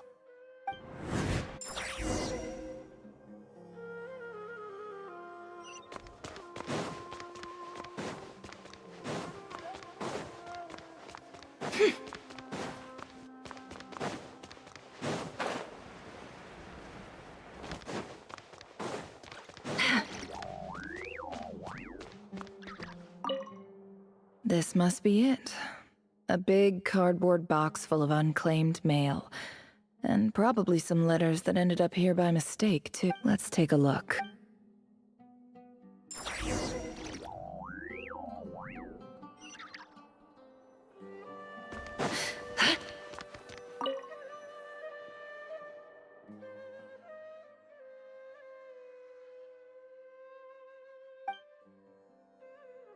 A dilapidation survey from Port Ormos. Looks like it's from a Core of 30 representative. What a strange thought. A bunch of murk. This one was never even opened. I guess the recipient didn't care what the Core of 30 had to say. Who was it addressed to? I don't recognize the name.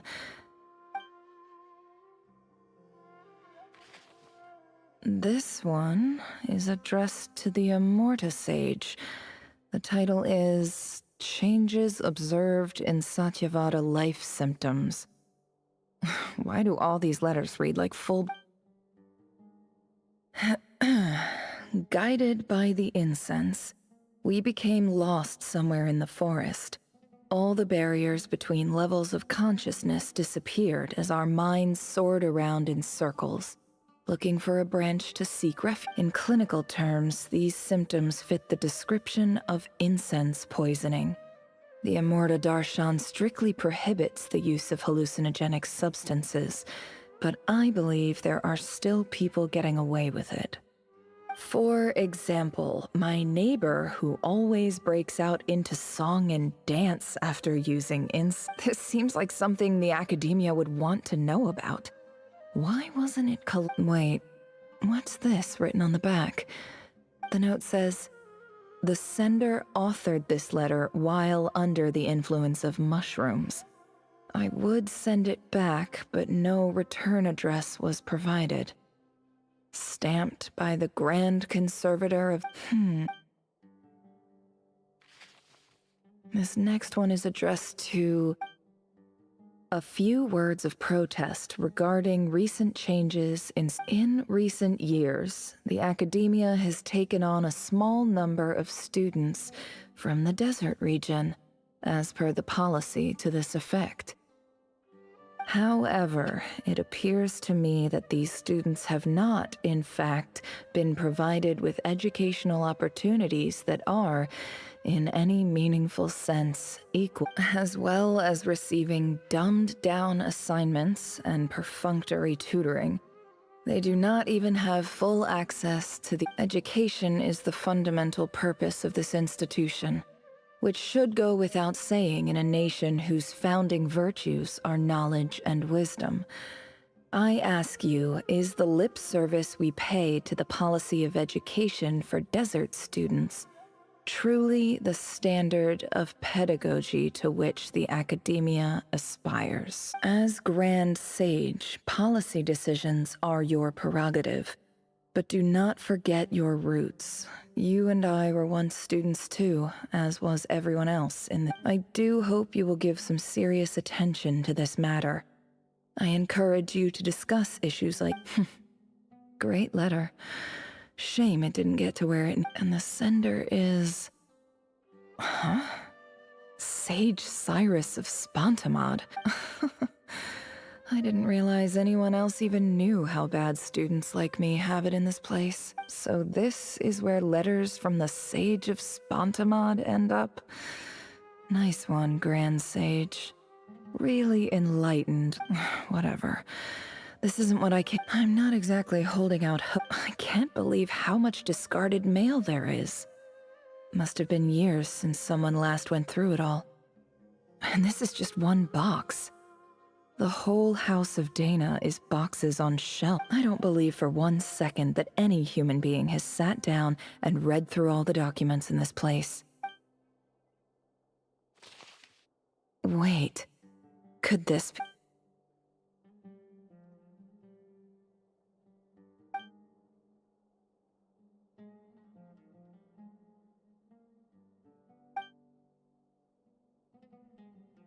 Greetings, Halil. My name is Sinue, chief of the Shimti tribe. I was the one who came to you and your colleague's aid when you ran into trouble in the Great Red Sand. I don't know how well you remember it now, but I brought you to safety and gave you some water and other supplies. You seemed very pleased. In my tribe, learning a person's true name is serious business. And I therefore see you all as friends. You were kind enough to leave your contact details, so we could stay in touch. The Shimti tribe lives a harsh, nomadic existence in the desert. You were sympathetic towards my plight, promising to make me a special ambassador of the academia and help us find a way to make a better living. This brings me to my reason for writing. Our tribe has fallen on particularly hard times, and I would like to ask for your assistance.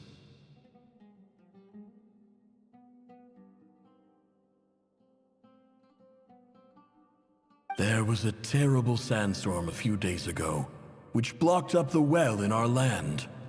To ensure my people's survival, I had no choice but to venture into Iyab and Unut territory. The Iyab and Unut. I found a well. When we met, you assured me that you would be my ally in the academia. That aside, the last time you were here, you mentioned that the academia had started accepting students from the desert. And I told you a little about my daughter. We have next to no resources here in the desert, and my power and influence are limited. Would you consider enrolling my daughter at the academia? She is a smart girl. I know she won't disappoint you. From the outset, the academia never took you seriously. Those things they promised were just empty words. I doubt they even remember the name Sinue, and you were so emphatic that your luck had finally changed for the better. You swore you'd lead us to a better place one day. You spoke with such conviction, like you were the most powerful chief in the whole desert. You liar. You lied about everything. You promised the world and delivered on nothing. And who fell for it? Just me, by the looks of it. Which makes you a pathetic liar. You weren't even any good at— I think I'll take over from here. Let me show you how it's done.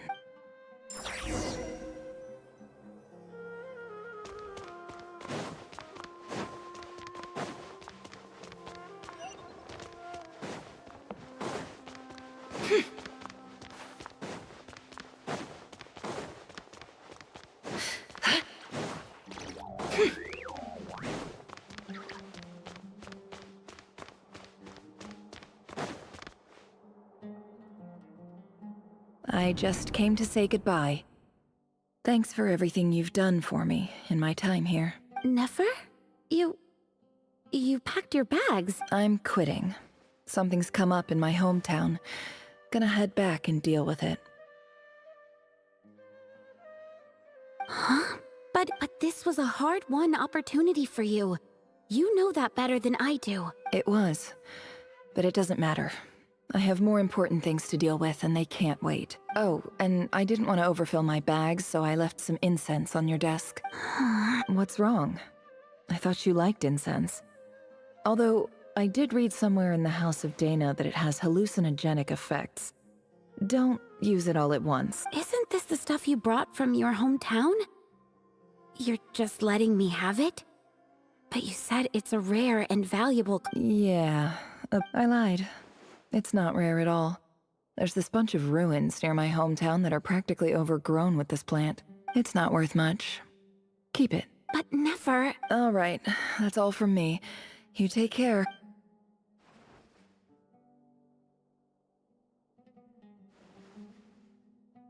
Don't forget me, okay? I mean, we're more than just classmates, right? We're friends. Yeah. I lied again.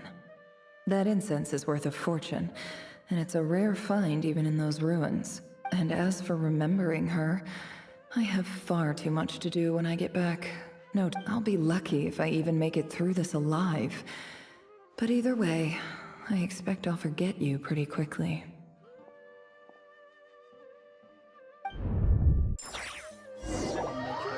इसकी story को इसमें ही डालो ना, ये सब यहाँ क्यों डाल रखे हैं?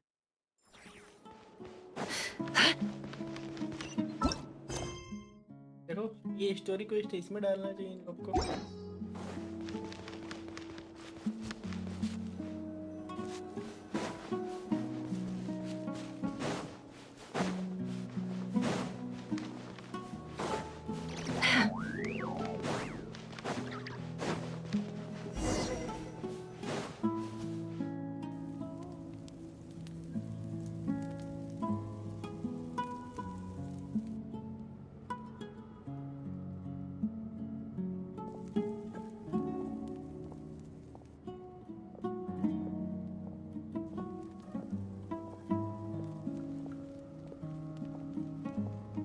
It's a pleasure to meet you, Mr. Arif.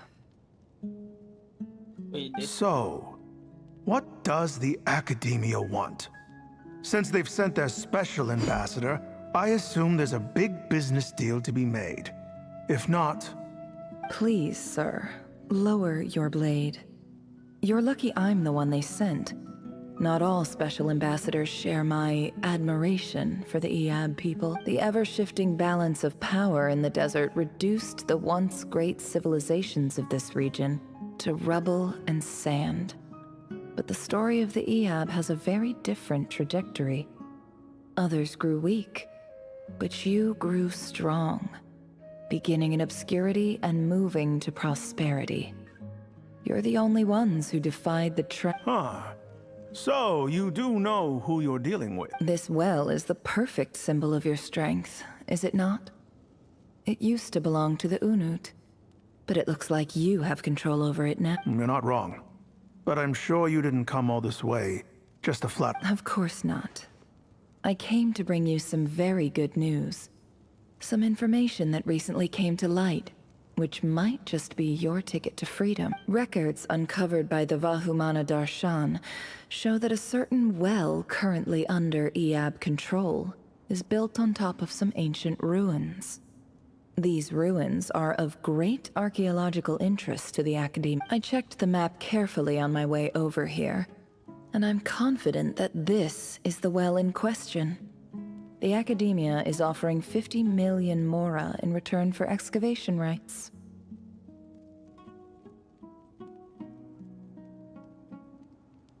$50 million? No, wait. If these ruins are as important as you say, 50 million's a little low, don't you think? Don't get greedy, Iab. We know far more than you think. We know that you seized this well by force. Wasn't that the first step in your rise to power? To drive away the Unut and steal their water supply? So what if it was?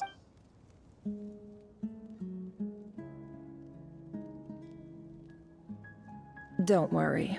As unscrupulous as it was, it's something we're willing to overlook. The Academia is only interested in dealing with the de facto power holders in the region. I hope I am making myself And I hope your words are the truth. If I find out the Academia is trying to play me, I'll hunt down every one of your people and make you watch as I cut their heads off one by one. I assure you, Chief, that would not be in your long-term interests. You don't want to make an enemy of the Academia. You see how I'm dressed, don't you? I appreciate that you've never been to the rainforest, but surely even you recognize an ambassador's attire when you see it. And what does a barbarian like you have to lose anyway? You really think the Sumeru Academia would bother to come all this way just to lie to you? We have more important things to worry about. All right, I take your point. The Academia is the highest authority in the land. I'm sure you're trustworthy people. In that case, we have a deal. We will sell you the excavation right. I'd like to thank you, Ambassador. This is good news indeed. Excellent news. In fact, it calls for a celebration. Would you do us the honor of staying a while and enjoying some EAB hospitality? Gladly. I am partial to wine myself, and I trust you are as well. So let's indulge in a few drinks together, in celebration of this momentous...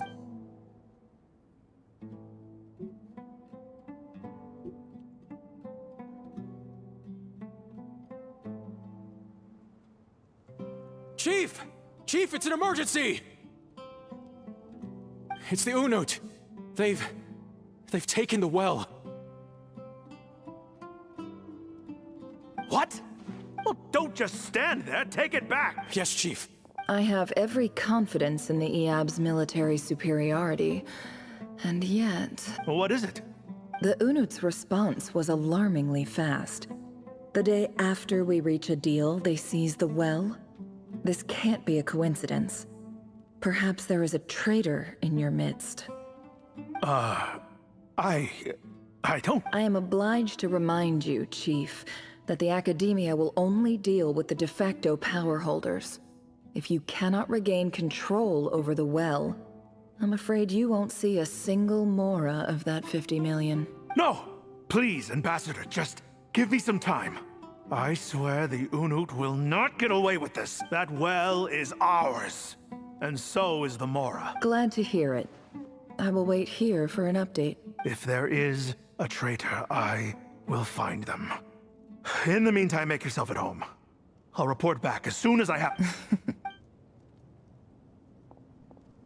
Wow. All it took was a few words and I've got him wrapped around my finger. What an amazing feeling.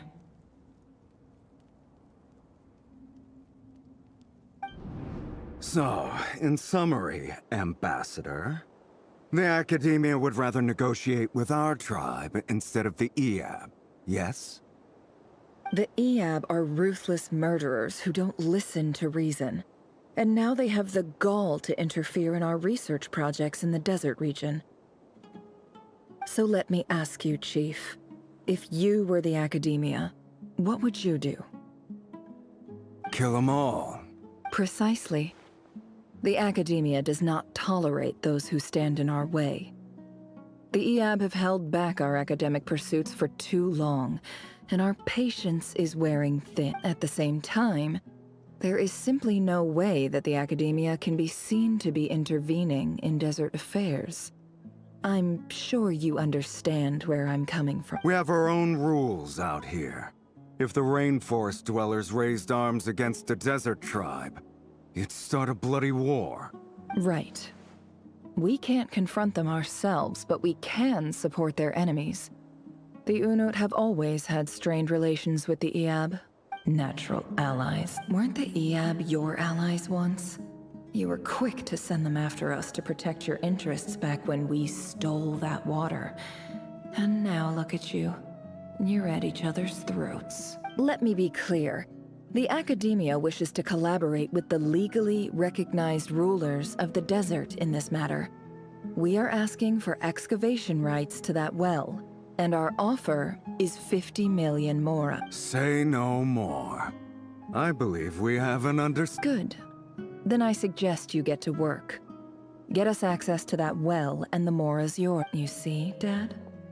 Lying is easy when you know how. People will believe anything.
Look at yourselves. You may be vile, savage monsters, but your butchered bodies bleed like any others. You're no different. You're nothing special at all. The monsters who destroyed my home, they're just ordinary, petty human beings. I think we're even. Maybe I've even done the desert a favor. It's a better place without all these people around. Oh, Sinuhe, my gullible fool of a father. Perhaps if you'd been as ruthless as I was today, our tribespeople would still be alive. In this dog-eat-dog world, a chief needs to be tough to survive, but you couldn't do what had to be done. So I did it for you. Nefer, it's okay. All of this is in the... I believe I remember you promising to remain silent. Yeah, but even so... Yehoda, is there anything you can do to ease the tension?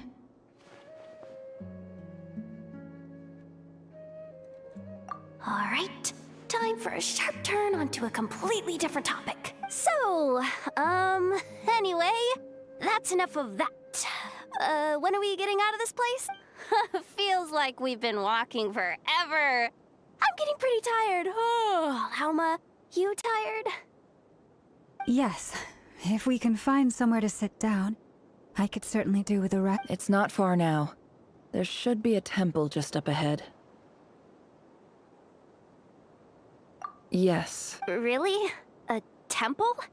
That's where this... I guess that's how things go in the desert. Desert dwellers can never escape their destiny. Or so everyone says. I never wanted to believe it, but looking back now, I'm as... You mentioned a temple. What's waiting for us there? My biggest trade secret of all. Ah. Then I'm guessing it's where you got your power from. The power to peer into other people's minds. I didn't know you were clued up on any other religions. I'm no expert in the history of Sumeru, but since you come from the desert, I would imagine it has something to do with King Deshret.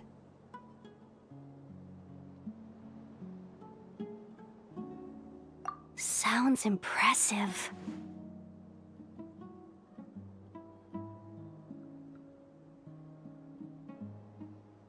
Ah, I know who you mean. General Mahamatra Sino. The spirit of Hermanubis dwells within him. That's Boss Neff for ya. She knows everything. Sino's hardly a figure of obscurity, but I know about Sethos too. What about him? Is he a big deal? Well, he's not a small deal, let's put it that way. Please, this is the bare bone basics. Save the flattery. Thanks for your patience, everyone. I'm sure it's been a lot to take in. With any luck, that's our exit just up ahead.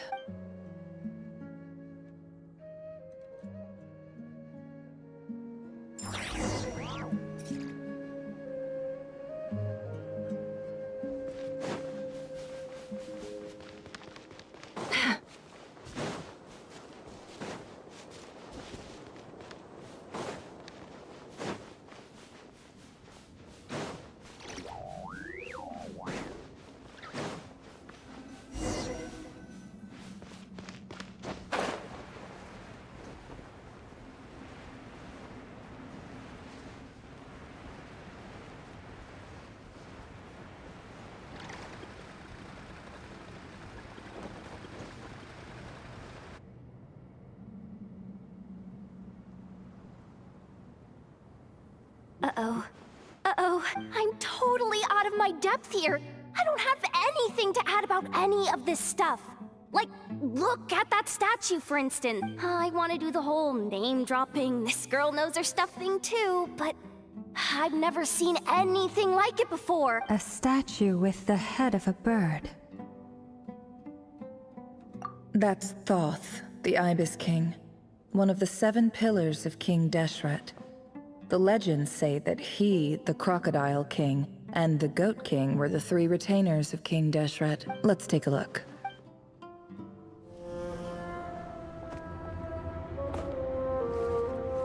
Oh, cutscene.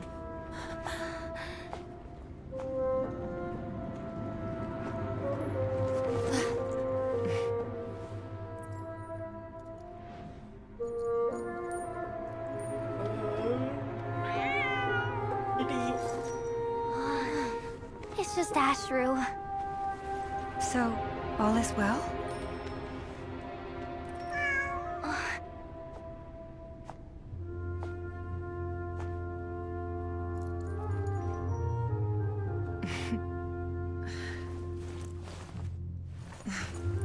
Typically speaking, at this point, the world disintegrates. Then we find ourselves back in the outside world. Besides, these are my memories. There's nothing to fear. You're sure? Of course. It's almost over.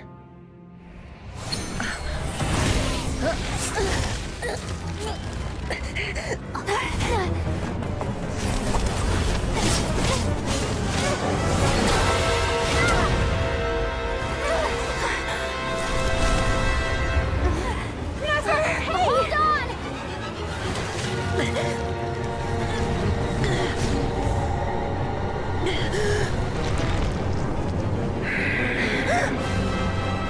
Knowing too much is always a death sentence. Speak for yourself.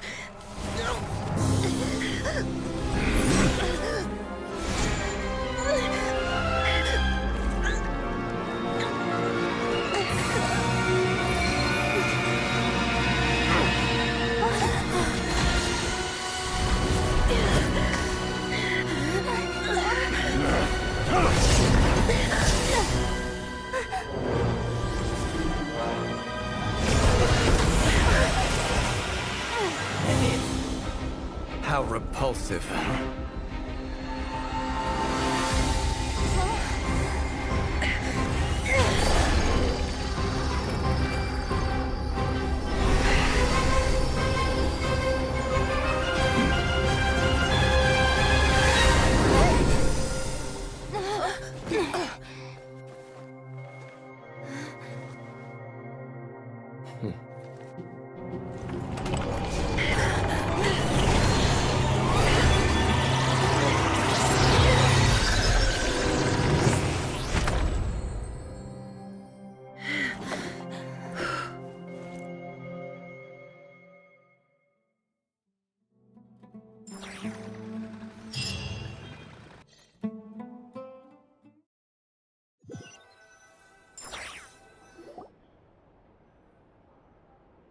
Timed that pretty well, didn't I?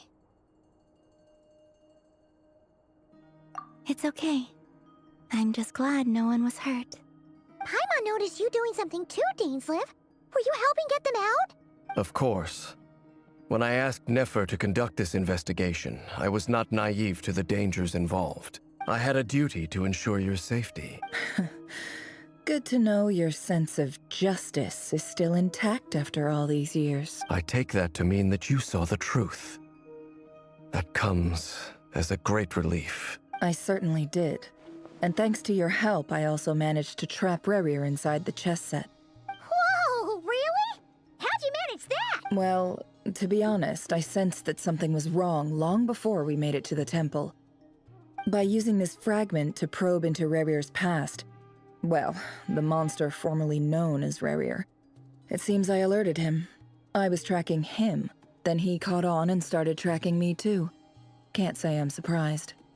But how did he track you through your thoughts alone?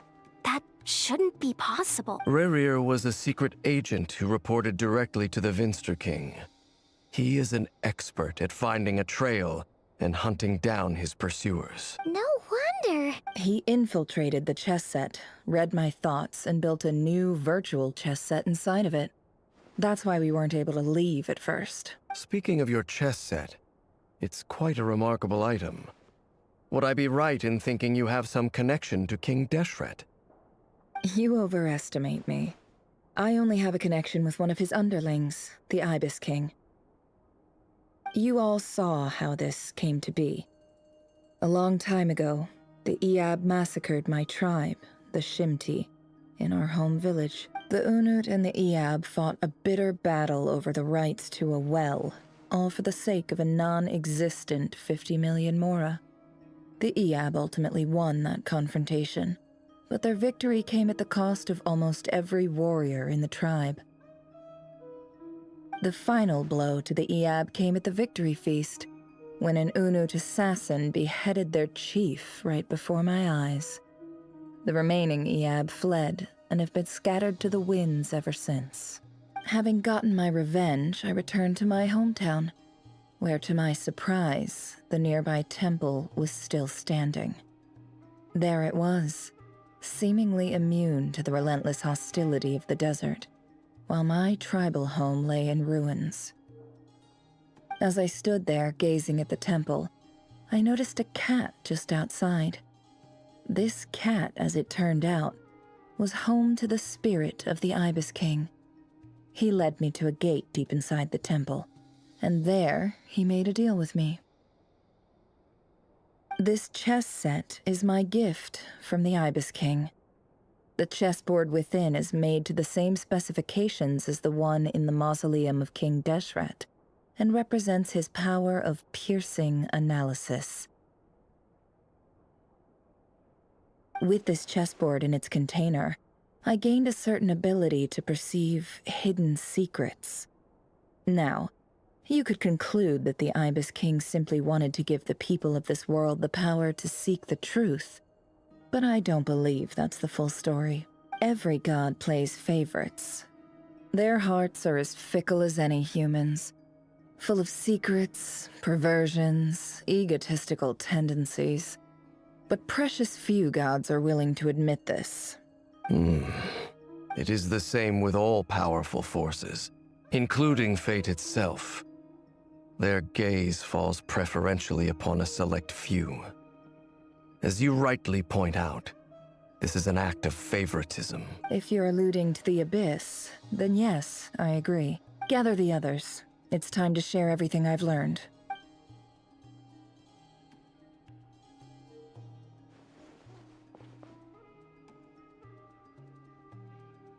Thank you all for being here. As promised, I did some further investigating into the Raker of Solnari's background. I am pleased to report that the investigation has been most fruitful indeed. The Raker of Solnari, real name Rerir, was once a Conrian subject who served the Vinster King. I will now share the important details of his story. Please save any questions or comments for the end.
So that's why he's so obsessed with the moon. A tragic tale, to be sure. But it does not excuse his many transgressions. No matter how much Rerir suffered in the past, the fact remains that he is what we know today as the Wild Hunt, wreaking havoc upon innocent lives in Notcry. He becomes more dangerous with each passing day. If left unchecked, it is simply a matter of time before all of Tevat suffers the consequences. This is a threat that the Knights of Favonius cannot ignore. A question for Miss Columbina. Forgive me if this is presumptuous, but have you ever seen the spatial gateway that appeared in Rerir's memory? Never. But I have heard stories of something called the Moon Gate, and this seems to fit the description. Miss Lauma, any thoughts on this? In the lore of the Frost Moon Scions, the moon is believed to hold many secrets. Some sources speak of ancient knowledge, others of a gateway to the unknown.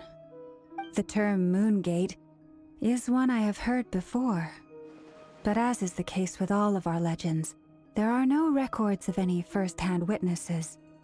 We cannot know whether it truly exists. Then back to Miss Columbina. As a moon goddess yourself, do you have some idea of where the Moon Gate leads to? Not at this stage, sorry. I do hold the power of the Frost Moon, and my strength is recovering well. I can sense that the gate would open at my command, but... But there's more to the power of the Frost Moon than that? Yes. A moon goddess has the right to open the Moon Gate, since it is a path to the moon. But as never mentioned, holding open a spatial gateway takes a huge amount of power. And right now, I need to conserve my energy to fight the Rahier of Solnari. I'm afraid this is one mystery we may have to leave unsolved for now. I agree. Better to save your strength. But if you'll humor me for a moment, I have a bold conjecture of my own regarding the world beyond the gateway. I highly suspect that neither Tholindis nor Rerir made it through unscathed. The evidence pointing to this is the fact that the Rahier of Solnari exists in the form of countless fragments. With the abyssal power he wields, no ordinary foe can touch him, let alone tear him to shreds. And yet, the Wild Hunt proliferates wherever his scattered fragments lie, drawing hordes of monsters to many different locations across the land. So your theory is that Rerir was physically torn to shreds by some powerful force? Hence, why the Wild Hunt is a distributed phenomenon, rather than a unified one? Makes sense to me. Explains why the Wild Hunt is so pervasive, and why he's been trying to piece himself back together. He was whole to begin with, and he wants to be whole again. Without the power of the Abyss on his side, he almost certainly would have perished the moment he was torn apart. But the Abyss, much like a curse, has kept him alive. I could not agree more. The power of the Abyss is most surely a curse. It is a compelling explanation, and one that accords with my present understanding of Abyss creatures. Whether the life form in question is primitive or advanced, if a curse has extended its lifespan unnaturally, it will continue to survive in spite of everything. This raises some interesting questions. I will run some experiments and see if there is any validity to my suspicions. That being said, regardless of whether my research bears fruit, I would like to thank Miss Nefer for conducting such a thorough investigation. Already, it has greatly enriched my understanding of the entity we face. My pleasure, Mr. Albedo. I too hope that the information I have shared today proves useful as we look to formulate the next stage of our plan. Hey! What is it, Dainsleif? You look really upset! It's just... when I think of the man I once knew as Rerir, I struggle to understand why things had to turn out like this. The two of you used to be friends, didn't you? I don't know if these words will bring any comfort, but my heart goes out to you. Mine too. We can never know all the hows and whys of the way things are. The moon and stars are full of untold secrets and lies. And the skies are host to many more mysteries than these alone. Yet, none of that can begin to compare with the complexity of human life. Those are the first comforting words I've heard in a long time. Thank you, both. Well, I think this is a good place to end today's meeting. I'm sure Nefer needs some time to recover. She's been through an awful lot to— That's very thoughtful of you, Llama. Of course. Sounds good to me. Take some time to rest and digest before we reconvene to nail down a plan.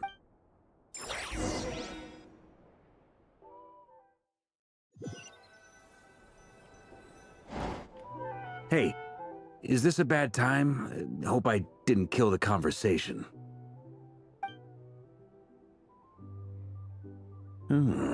Nice room. Oh, I'm not coming in, though. Why not? It's just a hotel room. If it's all the same, I'll just stay out here. I might not look the part, but I'm technically a knight. Barging into people's private quarters isn't the kind of thing we do.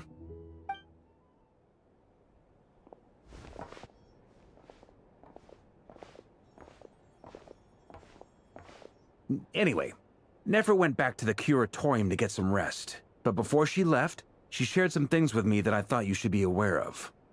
Firstly, although she managed to trap the Raker of Solnari inside her chess set, there's no guarantee that the power of the Ibis King is any match for one of the 5 sinners. Their powers are beyond our comprehension. It's only a matter of time before he finds a way to break out. We have to come up with a plan and take care of him before that happens. Honestly, Paimon figured that might be the case. So, how long have we got?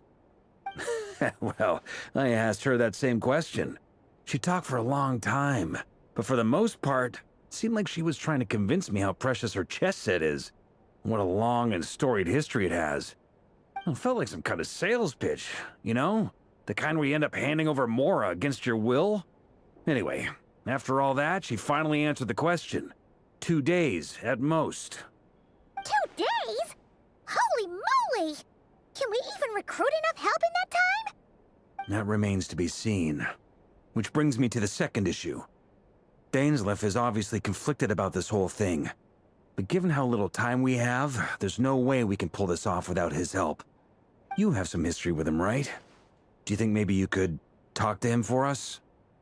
Great. All right, on to item 3. So, Albedo, Durin, and I put our heads together and came up with a plan. Can't promise it's gonna work yet, but at least it's a start. We figured we'd bounce the idea off you first. We'll explore it further once everyone's recovered. Oh, Paimon's dying to hear that. All right, so here's what we're thinking.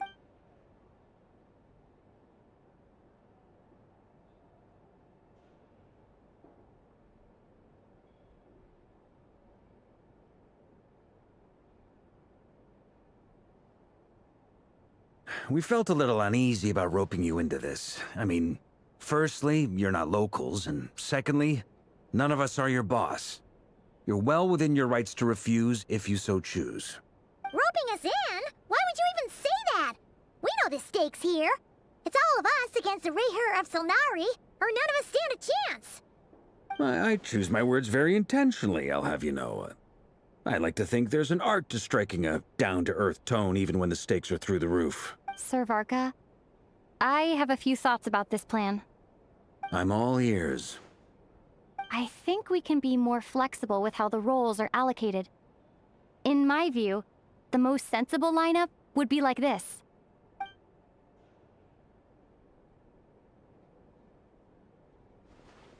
I see your point, yeah. But if that's how we're going to approach this, you'd better make sure you're ready. To be clear, I don't doubt your abilities. Far from it. I just want to make sure. Are you really willing to take all this on? I want to do everything within my power. The Rayher of Solnari is a truly fearsome opponent, and if I do my part, it'll greatly reduce the risk for everyone else involved. Well, that tracks with what I've heard. Jean's mentioned in her letters that you're so diligent it's almost abnormal. As in, most people weigh up the risks and rewards in situations like this. but you seem to just march towards danger without a moment's hesitation. Of course, everyone appreciates a fearless pioneer. But all that aside, I'm the Grand Master of the Knights of Favonius, and you're our honorary knight.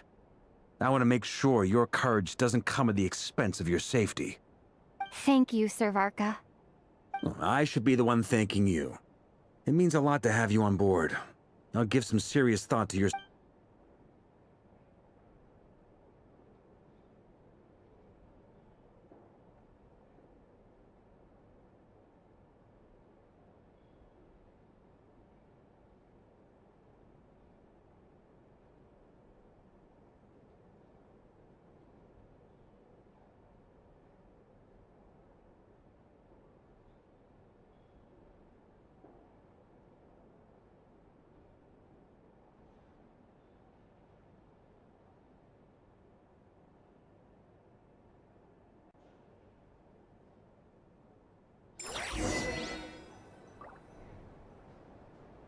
Guys आज के लिए बस इतना ही।